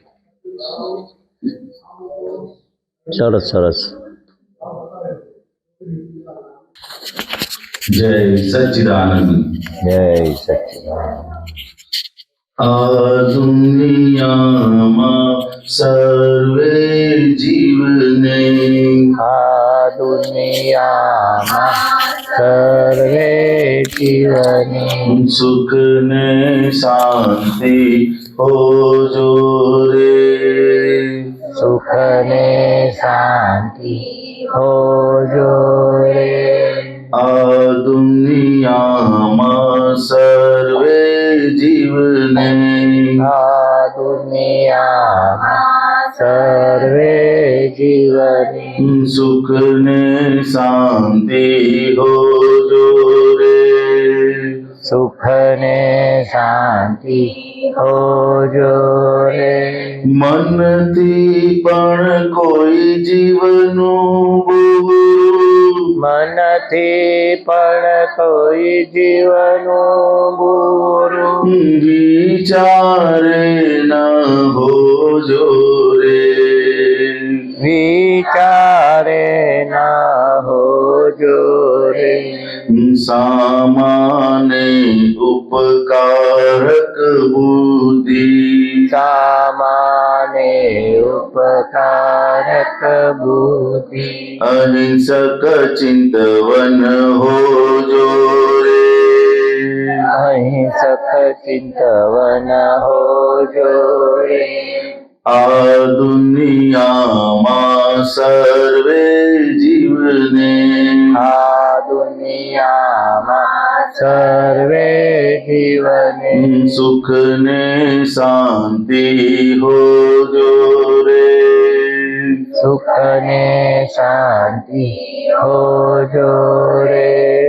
દાદા ભગવાન હતા ને, તો જ્યારથી નાના હતા ત્યારથી અમે નક્કી કરેલું કે મને જે મળે ને એને કંઈક ફાયદો થવો જોઈએ. નાનપણથી એમને, ત્યારે તમારે આ નાના જે છે ને એટલા નાના હતા, 7-8 વર્ષના, ત્યારથી અમે નક્કી કરેલું કે મને જે મળે એને કંઈક ફાયદો થવો જોઈએ. સમજે ને, કે સામેવાળા જોડથી મારે કશું જોઈતું નથી, પણ મને જે કોઈ પણ મળે, નાના હતા ત્યારથી જ કોઈ પણ રીતે બીજાને કઈ રીતે હેલ્પ થાય એ જ એમને નિરંતર એમને વિચાર આવ્યા કરતા હતા.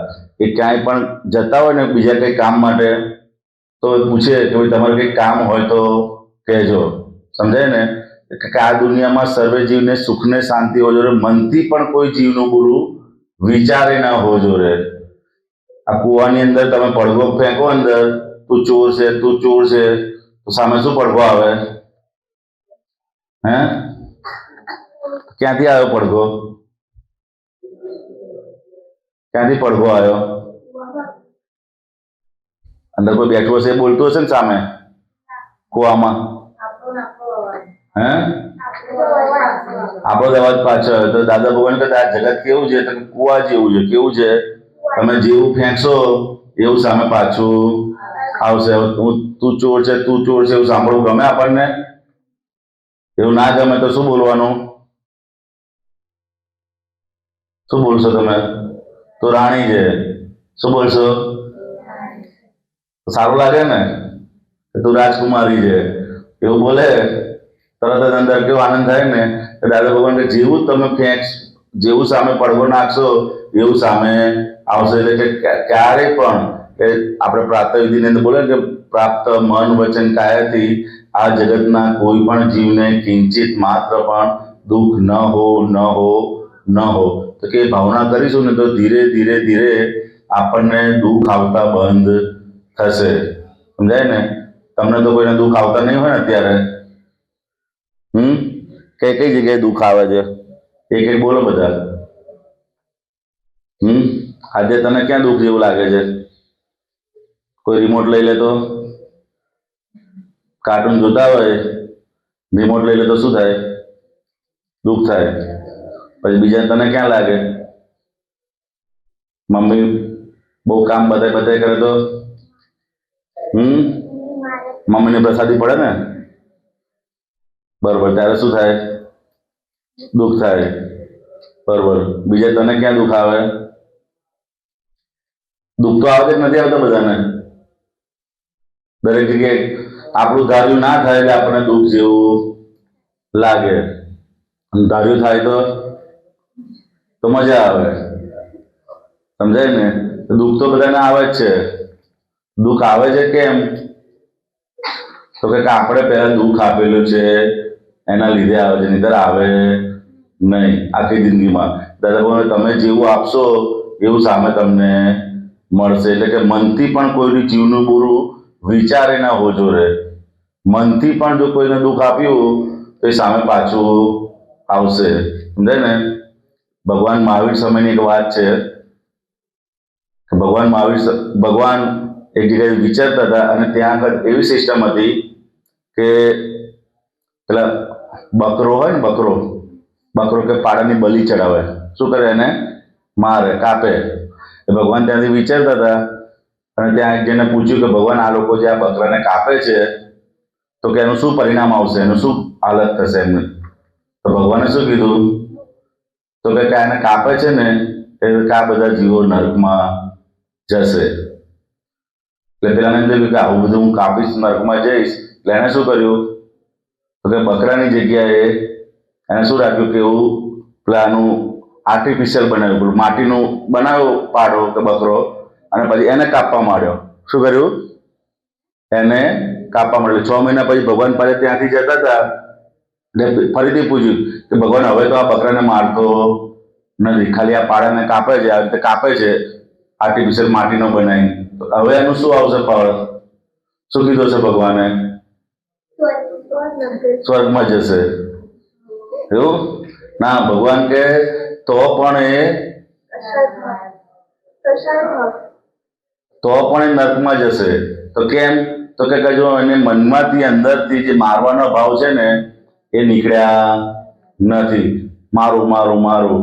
આપણે વિડીયો ગેમ રમો છો બધા? કોઈ વિડીયો ગેમમાં શું થતું હોય છે? નિરંતર એ ભાવ રહ્યા કરે અંદર.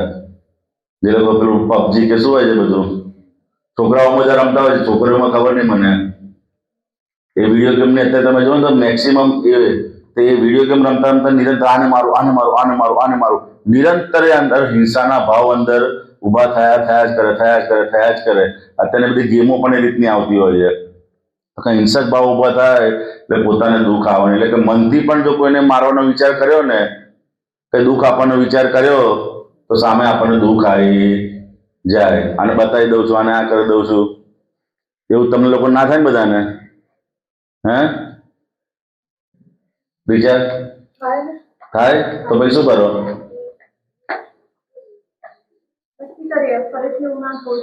હા, નક્કી કરવાનું. સમજાય ને? તો કે આવા ભાવ આવતો ને તો પહેલા આપણે દેખાવા જોઈએ. શું થયું? પહેલા દેખાવા જોઈએ કે આવા કોના માટે આપણને આવા અવળા ભાવ આવે છે. સમજાય? કોને દુઃખ આપવાના ભાવ આવે છે.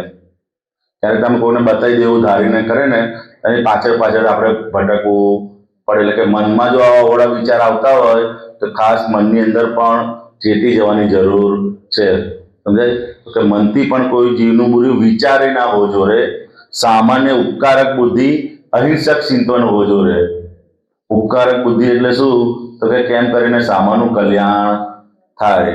સમજાય? ઉપકાર એટલે ખબર પડે?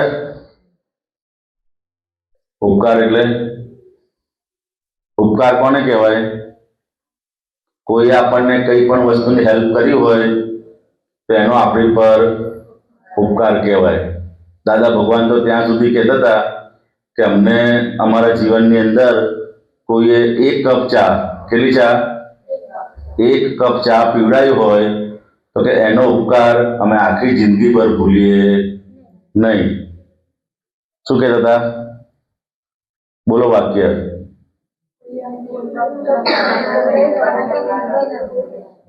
કોઈએ અમને એક કપ ચા પીવડાવી હોય તો એનો ઉપકાર અમે આખી જિંદગીભર ભૂલીએ નહીં. અને આપણે શું કરીએ છીએ? જે આપણને રોજ ખવડાવે છે, બધું કામ કરે છે આપણું, બરોબર ને, એનો ઉપકાર આપણે શું કરીએ છીએ? ઉપકાર યાદ રાખીએ છીએ લોકોનો? ચણા મમરા જેમ સમજીએ છીએ, શું કરીએ છીએ? જાણે કે વેલ્યુ ના એની જેમ જ. તો દાદા બોલ કે આ ઉપકારી દ્રષ્ટિ ખાસ કેળવવાની જરૂર છે કે કોઈ આપણને કંઈ પણ હેલ્પ કરી હોય તો એને આપણે ઉપકાર ક્યારે ભૂલાય, એની પર અપકાર ક્યારે તો કરાય જ નહીં. સમજાય ને? અપકાર તો ક્યારે પણ ના કરાય. તો એ બધી નીચી ગતિમાં જવાના બધા ચિહ્નો થઈ જાય. પછી એ ગતિ આપણને મનુષ્ય અવતાર પણ પ્રાપ્ત થાય નહીં. સમજાય ને? આપણી પર કોનો ઉપકાર હશે? ચાલો બોલો. પહેલું મધર અને ફાધરનો. પછી નાનપણથી અત્યાર સુધી આપણે બીજાના આપેલા ઉપર જ જીવીએ છીએ. હજુ તો અમુક જણા છે પોતાનું કમાઈ લેતા હશે તો પણ અમુક તો મધર ફાધર કે એના ઉપર જ જીવતા હોય ને. આપણે નાના હતા ત્યારથી અત્યાર સુધી તો કે પહેલું મધર ફાધરના પૈસે જીવીએ, એમને કરેલા કામો થકી આપણે આગળ આવ્યા તો કે એમનો ઉપકાર ક્યારે ભૂલાય નહીં. બીજો કોનો ઉપકાર? ભગવાનનો તો બરોબર છે. હા, બીજો ઉપકાર ગુરુનો, કે જેને આપણને શીખવાડ્યું છે. શું થયું? જેને આપણને શીખવાડ્યું છે, જ્ઞાન આપ્યું છે. શું આપ્યું છે? જ્ઞાન, સમજણ આપ્યું. તો કે પેલો માતા પિતાનો, બીજો ગુરુનો અને ત્રીજો સમાજનો ઉપકાર. તો કે આ ત્રણના ઉપકાર ક્યારે ભૂલાય નહીં. સમજાય? એનો હંમેશા આપણે શું કરવું પડે? એ જે ઉપકાર કર્યો હોય એની પર ક્યારેય અપકારી દ્રષ્ટિ રખાય નહીં. સમજાય ને? તો કે આપણે હંમેશા આપણે અંદર ખ્યાલ રાખવાનો, ક્યારે પણ કોઈ આપણને મદદ કરી હોય તે આપણે અંદર હોવું જોઈએ. આ તો આપણે કશું યાદ જ ના હોય જાણે. સમજાય ને?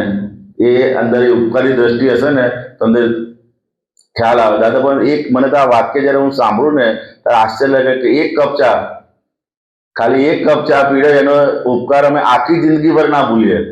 શું કે આખી જિંદગીભર જ્યારે હોય ત્યારે અંદર હોય કે આ ભાઈએ મને અહીંયા મદદ કરેલી, અને આપણે તો કશું નહીં. તો કે આ જ્ઞાની પુરુષ જે માર્ગે ચાલ્યા છે એ સમજણ આપણે અંદર કેળવવાની જરૂર છે. અને અત્યારે શું થયું કે સમય જતા આ જે ઉપકારી દ્રષ્ટિ છે ને એ ધીરે ધીરે કરીને બધી ઓછી થતી છે. એમાં શું? એ તો એમનું કામ છે, એ તો એમની ફરજ છે. શું કે છે?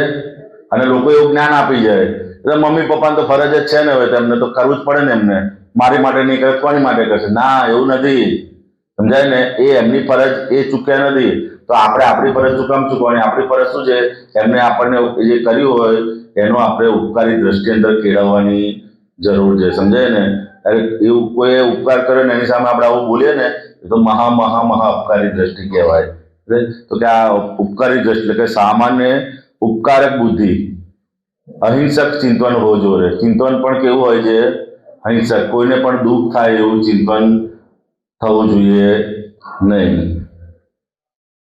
સામાન્ય ઉપકારક બુદ્ધિ, સામાન્ય ઉપકારક બુદ્ધિ, અહિંસક ચિંતવન હોજો રે. અહિંસક ચિંતવન હોજો રે. આ દુનિયામાં સર્વે જીવને, આ દુનિયામાં સર્વે જીવને સુખ ને શાંતિ હોજો રે. સુખ ને શાંતિ હોજો રે. વાણીથી શીતળ માધુરી, વાણીથી શીતળ માધુરી, બેલાડે તે મોટો રે. બેલાડે તે મોટો મોટો રે લોકોને સુખ આપે તેવા લોકોને સુખ આપે તેવા કાર્યાંતે સુખ જોશો રે કાયાંતે સુખ જોશો રે લોકોને સુખ આપે તેવા લોકોને સુખ આપે તેવા કાર્યાંતે સુખ જોશો રે કાયાંતે સુખ જોશો રે આ દુનિયામાં સર્વે જીવને આ દુનિયામાં સર્વે જીવને સુખ ને શાંતિ હોજો રે સુખ ને શાંતિ હોજો રે લક્ષ્મી ગમે તે ધંધામાં લક્ષ્મી ગમે તે ધંધામાં મેળવનારો પુણ્યો રે મેળવનારો પુણ્યો રે લક્ષ્મી ગમે તે ધંધામાં લક્ષ્મી ગમે તે ધંધામાં મેળવનારો પુણ્યો રે મેળવનારો પુણ્યો રે પુણ્યોપાર્જત સત્સંગ માર્ગે પુણ્યોત્પાદક સત્સંગ માર્ગે ખર્ચી ધન ને દોજો રે ખર્ચી ધનને દોજો રે આ દુનિયામાં સર્વે જીવને સર્વે જીવન સુખ ને શાંતિ હોજો રે સુખ ને શાંતિ હોજો રે હું જાતે વિજ્ઞાન સ્વરૂપ છું હું જાતે વિજ્ઞાન સ્વરૂપ છું પ્રયોગ ચોખ્ખો હોજો રે પ્રયોગ ચોખ્ખો હોજો રે હું જાતે વિજ્ઞાન સ્વરૂપ છું હું જાતે વિજ્ઞાન સ્વરૂપ છું પ્રયોગ ચોખ્ખો હોજો રે પ્રયોગ ચોખ્ખો હોજો રે માનવ કાયા સિદ્ધ મંદિર છે માનવ કાયા સિદ્ધ મંદિર છે આત્મા અંદર નોખો રે આત્મા નોખો રે આ દુનિયામાં સર્વે જીવને આ દુનિયામાં સર્વે જીવને સુખ ને શાંતિ હોજો રે સુખ ને શાંતિ હોજો રે સુખ ને શાંતિ હોજો રે સુખ ને શાંતિ હોજો રે જય સચ્ચિદાનંદ જય સચ્ચિદાનંદ ચાલો તમે કઈ વાત કરો આ પાટણ થી આવી ને તું તારે પૂછવાનું છે હવે દાદા જ્યારે અમારે અહીંયા આવવાનું થયું ને ત્યારે એમાં દાદી 5 મહિના પહેલા કીધું કે આપણે દિલ્હી જવાનું છે.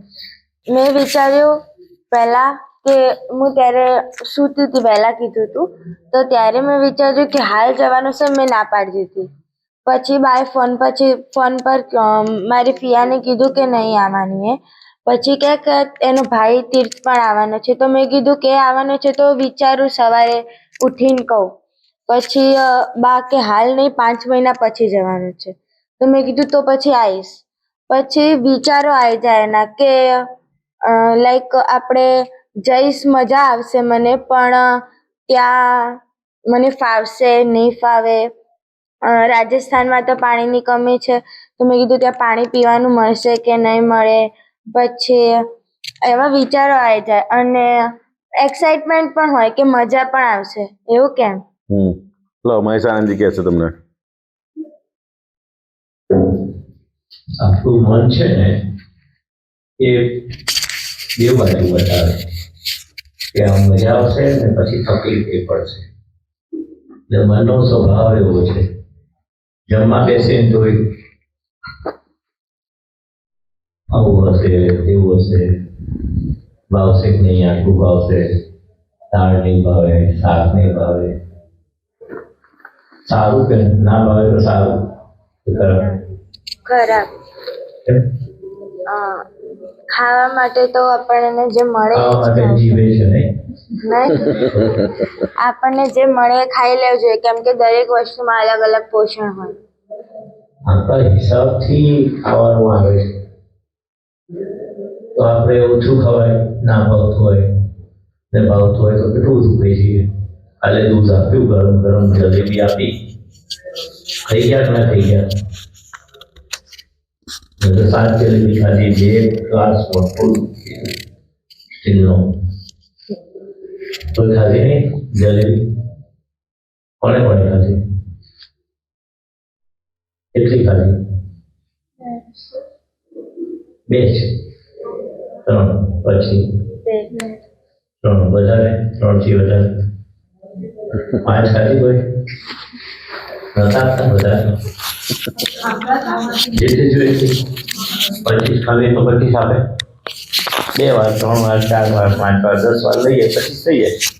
2 લઈએ, 3 લઈએ, 10 વખત લઈએ, 5 વખત 15 થઈ જાય.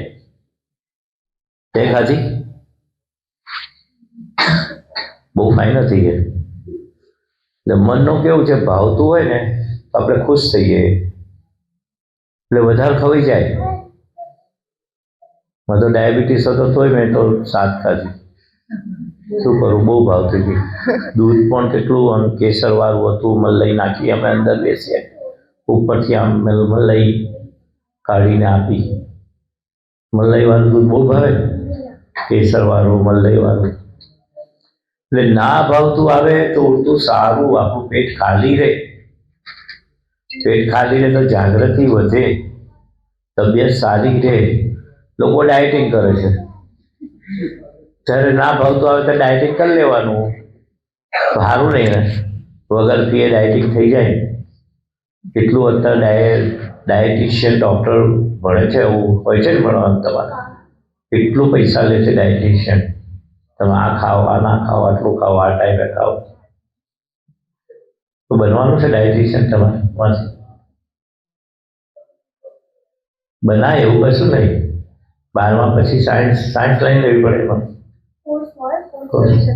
12મા પછી કોમર્સે ચાલશે. કોમર્સ કરેલું હશે તો ડાયટિશિયનથી પોતાનો તો ફાયદો થાય ને, બીજાને તો થશે, પૈસા મળે. એટલે આ શું છે, ગમતું ના ગમતું અંદર રહ્યા કરે, વિકલ્પ રહ્યા કરે. શું પ્રશ્ન હતો? એક્સાઇટમેન્ટ અને ટેન્શન બંને કેમ જોડે હતી? જોડે. એટલે મન વિરોધાભાસ છે. મનનો સ્વભાવ શું છે? વિરોધાભાસ. આ સુખ થશે એવું હમણાં ના કહ્યું. જોધપુર ગમશે, પાણી મળશે, નાહવાનું મળશે, જમવાનું બરાબર મળશે, સુવાનું નહીં મળે કે મળશે. મન વિકલ્પે ચડે છે. આપણે દાદા ભગવાનને કહેવાનું કે જે સંજોગો હું એક્સેપ્ટ થઈ જઈશ, સ્વીકારી લઈશ. તો મારે સત્સંગ શિબિરમાં જવું છે. જેવું જમવાનું,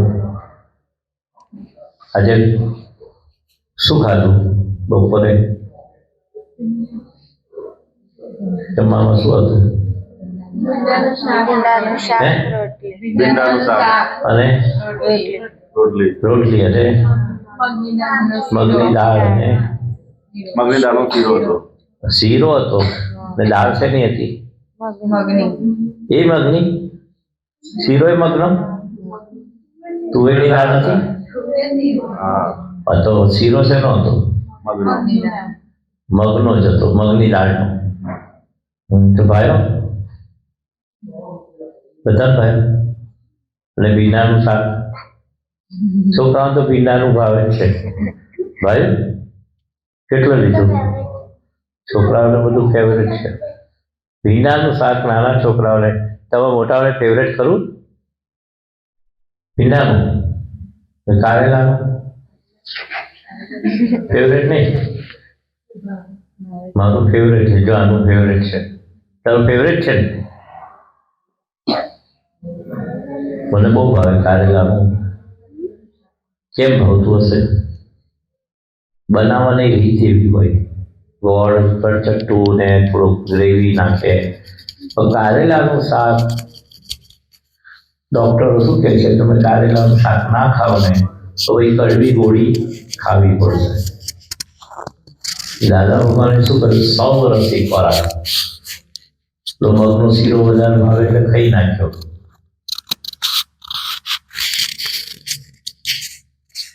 એટલે આપણે તુવેરની દાળ બનાવીએ છીએ અહીંયા બધી.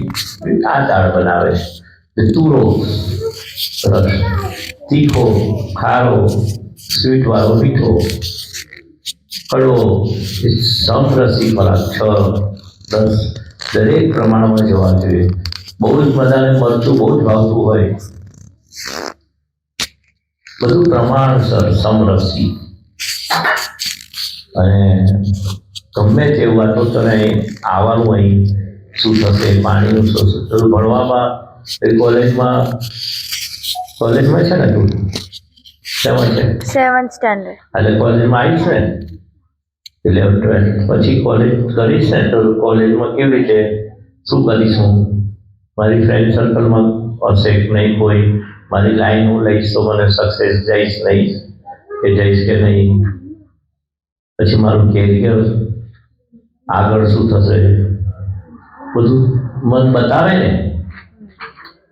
બધાને આવું થાય છે, પેલું થાય છે, ફલાણું થાય છે, તો મારે સરખું બધું મળશે કે નહીં? ના થાય. લગ્ન કરવાનો ટાઈમ આવ્યો હોય તો એ સરખો છોકરો મળશે કે નહીં? એ પણ ઊભું થાય કે ના થાય? સાસરીવાળા કેવા હશે, દેરાણી જેઠાણી કેવા હશે? આ લોકો તો વિચાર જ નથી આવતો નાના છોકરાઓ. હવે તમને કોઈનો વિચાર કોલેજનો, લગ્નનો, નોકરીનો? તમે જેવું જેવું ડેવલપમેન્ટ થાય ને તમને એવું તમને મન બતાયા કરે. ઠંડી કેવી હશે, જમવાનું કેવું હશે, જેવા સંજોગ આવે મારે એમાં એડજસ્ટ થઈ જવું છે એવું નક્કી કરવાનું. થવાય કે ના થવાય?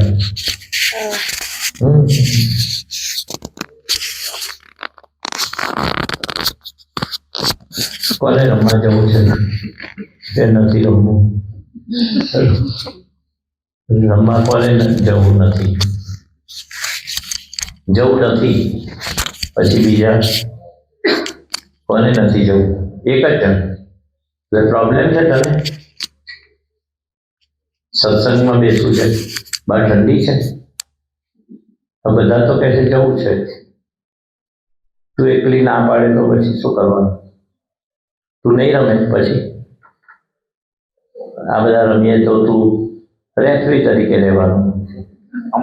અમ્પાયર એટલે રેફરી. કોણ આઉટ, કોણ નોટ આઉટ, એ તો આવડે રેફરી તરીકે. તો તું બોલ લેતા જા ત્યાં સુધી ખુલ્લું હશે બાયણું, હા લઈને આવ. પછી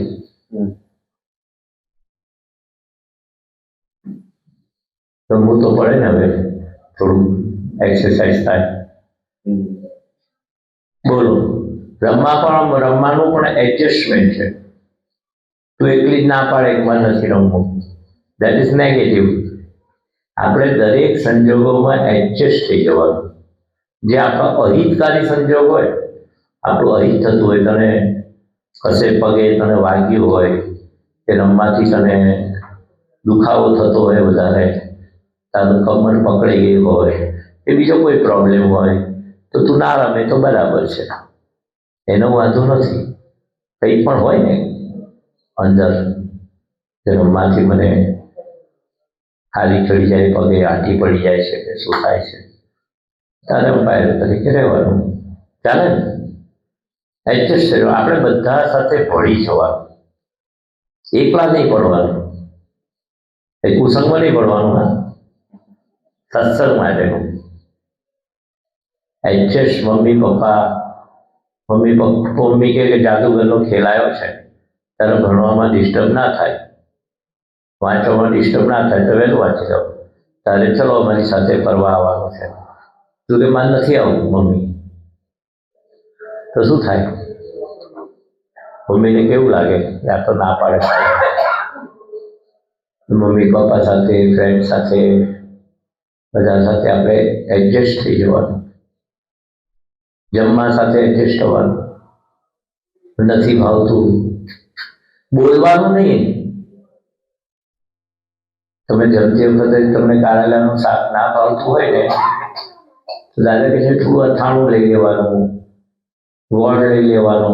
તો મને કારેલાનું શાક નથી ભાવતું એ જમતી વખતે ના બોલાય, પછી કહેવાય મમ્મી જરા ગોળ નાખજો ને, જરા કારેલામાં બહુ કડવું છે ને, જરા ગોળ નાખી ગરબી અથવા તીખાશ, થોડું તીખું, મીઠું તીખું, ખાટું મીઠું, જે તમને ડેવલપ થયો હોય રસ. ખાટું પણ એક રસ છે, મીઠાશ એ બી રસ છે. એટલે એ મમ્મીને કહેવાનું કે જરા ગળચટ્ટું બનાવું છું, પછી કહેવાનું. શાક કાચું રહી જાય તો એ વટાણા કાચા રહી જાય છે ને ભાઈ શાકમાં, તારે પણ તે વખતે નહીં બોલવાનું. પછી કહેવાય કે આ થોડું પાણીને જરા ઉકાળજો ને, વધારે જરા બફાવા દેજો ને તો સરસ લાગે. એટલે જમતી વખતે ખોળ નહીં કાઢવાની. મન તો બતાવે બધું, આ બરાબર નથી, આનું આમ થશે તેમ થશે. તમે ખોળ કાઢો તો અન્નદેવ ને જેમને ખાવાનું મળે છે તો તમને પછી અંતરાય રૂપ થાય, તમને જમવાનું તમને મળે નહીં. અન્નદેવને આપણે વિધાતા કરી કહેવાય. તો એક દાખલો છે, એવું દરેક સંજોગોમાં જે આવે તે સ્વીકારી લેવાનું. આ દેખાદેખીનું કહ્યું ને, કમ્પેરિઝનનું. કોકનું સારું જોઈને તમને ઊભું થાય, એના શૂઝ સારા છે, સેન્ડલ સારા છે, કપડાં સારા છે, બધો મેકઅપ સારો છે, તો મને નથી, મારે આવું જ જોઈએ છે, આવું જ કપડાં ને બધું જોઈએ છે, તો દુઃખી થઈ જશો તમે. દાદા ભગવાન કહે છે દુઃખ જેવી વસ્તુ નથી. તમારી કોણ સમજણથી દુઃખી ને સમજણથી સુખી.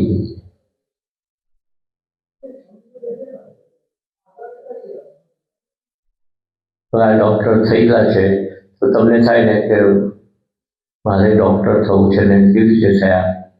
That is appreciate. હા, મારે પણ આવી રીતે ભણવું છે. ખૂબ સારું ભણેલા હોય એન્જિનિયર, IT એન્જિનિયર, તે કંઈ કમ્પેરિઝન નથી, મારે પણ એના જેવું થવું છે. એ પોઝિટિવ દ્રષ્ટિ કહેવાય. એ તો સારું કહેવાય ને. મારે પણ IT એન્જિનિયર, ડૉક્ટર, એડવોકેટ કે કલેક્ટર બનવું છે, એટલે એક્ઝામ આપવાની આવે છે એવી, એવું મારે પણ બનવું છે, એવું રાખવાનું.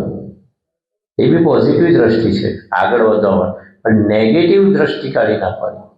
આ કેવી રીતે આગળ વધી ગયા, કંઈ કામ થયું હશે, તેમ થયું હશે, એમ કરીને હું એમને પાછળ પાડું. વાગ્યું તને? તને તો વાગ્યું, ખબર છે તને? આગળ જઈને કેટલું બધું ગાદલાને વાગ્યું, ઓશિકાને વાગ્યું, વાગ્યું હશે ને? ના વાગે? વાગે? તને નહીં વાગ્યું? સારું કહેવાય. ચાલો, જેને એટલું ખબર છે હોશિયાર વાગે, એટલું તો ખબર પડી ને. તો મને નથી વાગ્યું એવું ખબર પડી. બોલો કંઈ બીજું કંઈ? એટલે જીવનમાં સુખી થવું હોય તો જે તે સંજોગોમાં એડજસ્ટ થઈ જવાનું. મોટે ફરિયાદ નહીં કરવાની. ફરિયાદી એ ગુનેગાર. દાદા ભગવાન કે જીવનમાં સુખી થવું હોય, આપણો હિસાબ છે તો આપણને ભેગું થાય. કોઈને ગરમ પાણી બરાબર ના મળે સવારે, મોડા નાહી 9 વાગ્યા પછી, 8:30 પોણા 9, ઘણી તો 9 વાગે વધારે ગરમ પાણી આવે છે. સવાર 5 વાગે ઉઠ્યો તો મેં કહ્યું આ ફેરો વહેલું નહીં લઉં, એ ગરમ પાણી નહીં મળે. તો પછી તો 2-3 ડોલ જોયું ગરમ, તો બીજા નળમાં હુંફાળું આવે. જે નળમાં ગરમ આવવાનું એમાં બહુ ઠંડુ આવે. આ તો પઝલ થઈ ગયું કે જો આપણે હિસાબ આપણે વહેલા નાવું છે. કેવો હિસાબી જગત છે. ઘરે તો નહીં જ છે જેટલા વાગે નાવું એટલું ગીઝરથી. આ પેલો બંબો હરગાવે.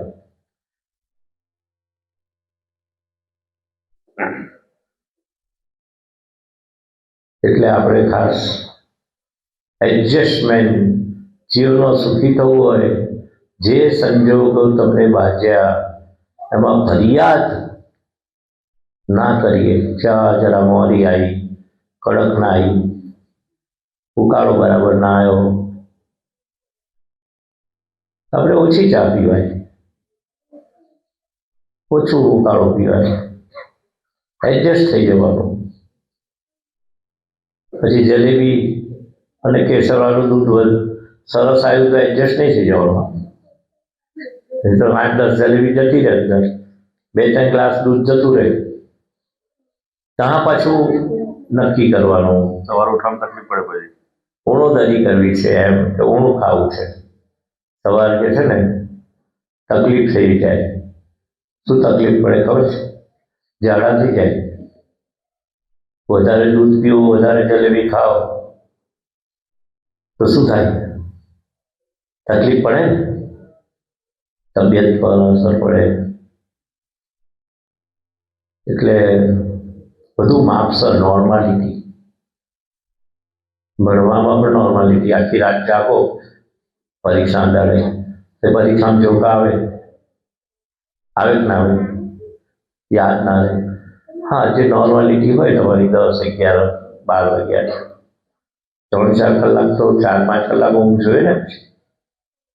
દરેક બાબતમાં, ખાવામાં, ઉઠવામાં, બેસવામાં, કપડાં પહેરવામાં, મમ્મી પપ્પા સાથેના વ્યવહારમાં, કોલેજના, સ્કૂલના, ભણવામાં, રમવામાં, પિક્ચર જોવામાં. ઘણા તો એક જ દિવસે 2 શો જોઈ નાખે છે. કોઈ તો કે તમે 3 શો જોયા, 12 થી 3, 3 થી 6, 6 થી 9, 9 થી 12 ના જોયું. જોયા કેવા 3 શો? 2 શો તો મેં જોયા છે એકાદ વાર. 2 શો જોયા નહીં કોઈ એટ એ ટાઈમ? સારું કહેવાય.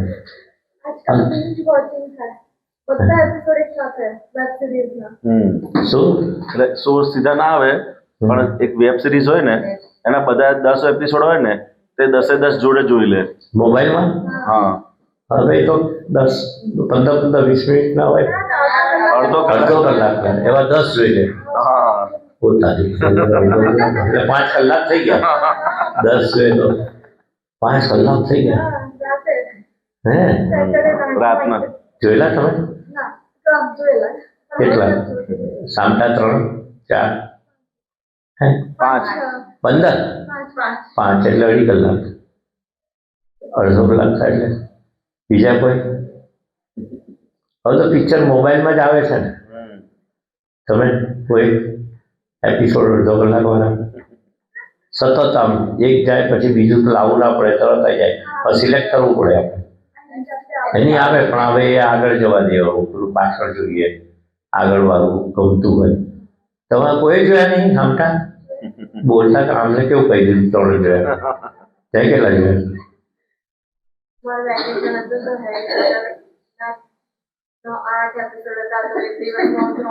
8 3 કયા કયા કયા શું નામ આપ્યું છે 3 કલાક વાળો એક એમ. 3 કલાક 3 કલાકનો એક 3 કલાકનો એક હા એવા 3 એવા 3 એટલે કઈનું 6 ને કઈ 9 કલાક જમવા માટે જ ઊભી થાય એમ. ને મહાભારત જોઈ લીધેલું આખું રાતે જાગીને સવાર 4 વાગ્યા સુધી એટલો ઇન્ટરેસ્ટ પડ્યો ને મને પહેલા ખબર નહીં મહાભારત આમાં મોબાઈલમાં આવે છે હું તો 11 વાગે તો માળ 10 વાગે ચાલુ કર્યું રાતે સવાર 4 વાગી ગયા સવારે ઉઠવાનું એટલું લાંબુ છે મહાભારત હશે કદાચ 5-6 કલાક જોયું હશે મેં 4-4:30 સુઈ ગયો પછી પૂરું ના થાય તો હવે મહાભારતમાં એટલો બધો ઇન્ટરેસ્ટ પડે સાંભળવાની કથા ગમતી નથી પણ જોવાની મજા આવી ગઈ બીજા કોઈ 8-9 કલાકથી આગળ કોઈ છે એટલે નોર્માલિટી એટલે આપણે મન તો બતાવે કે હવે પૂરું જ કરીને એટલે આપણી આંખો બગડે તબિયત બગડે ઉજાગરા થાય દરેક બાબતમાં ખાવામાં સવારે ઉઠવામાં ઘણા તો 10-9 વાગે 10 વાગે ઉઠે છે તું કેટલા વાગે ઉઠે છે આદ્યા સ્કૂલ ના હોય ત્યારે હા મોડા એટલે 10 વાગે 11 વાગે 9 વાગ્યા પછી 9 વાગ્યા પછી સ્કૂલ ના હોય 9 વાગ્યા પછી વાળા 9 વાગ્યા પછી 10 વાગ્યા સુધી 9 વાગ્યા પછી એટલે જે હોય હા એટલે 9 વાગ્યા પછી હા બસ હા. એટલે 10 વાગે ને 11 હા, વાગે બસ. 12 ના વાગે ને તો જમવાનો ટાઈમ થાય ને રાતે મોડા સુનારા એટલે વાંચવાનું હોય તો એ સિવાય અથવા એ સિવાય મૂવી જોવાનું હોય 12 એટલે વાગ્યા પછી વાળા આ પેલું કહે છે ને સિરિયલ જોઈએ એમાં તો સવારે 4 વાગી જાય મારે મહાભારત પર 4 વાગી ગયેલા 4 નહીં 5 વાગેલા લોકો હારું હવે તો સુઈ જાઓ એ તો પેલું પતે નહીં શું કરું બીજે દાડે જોવાય પણ મૂકી દીધું મેં તો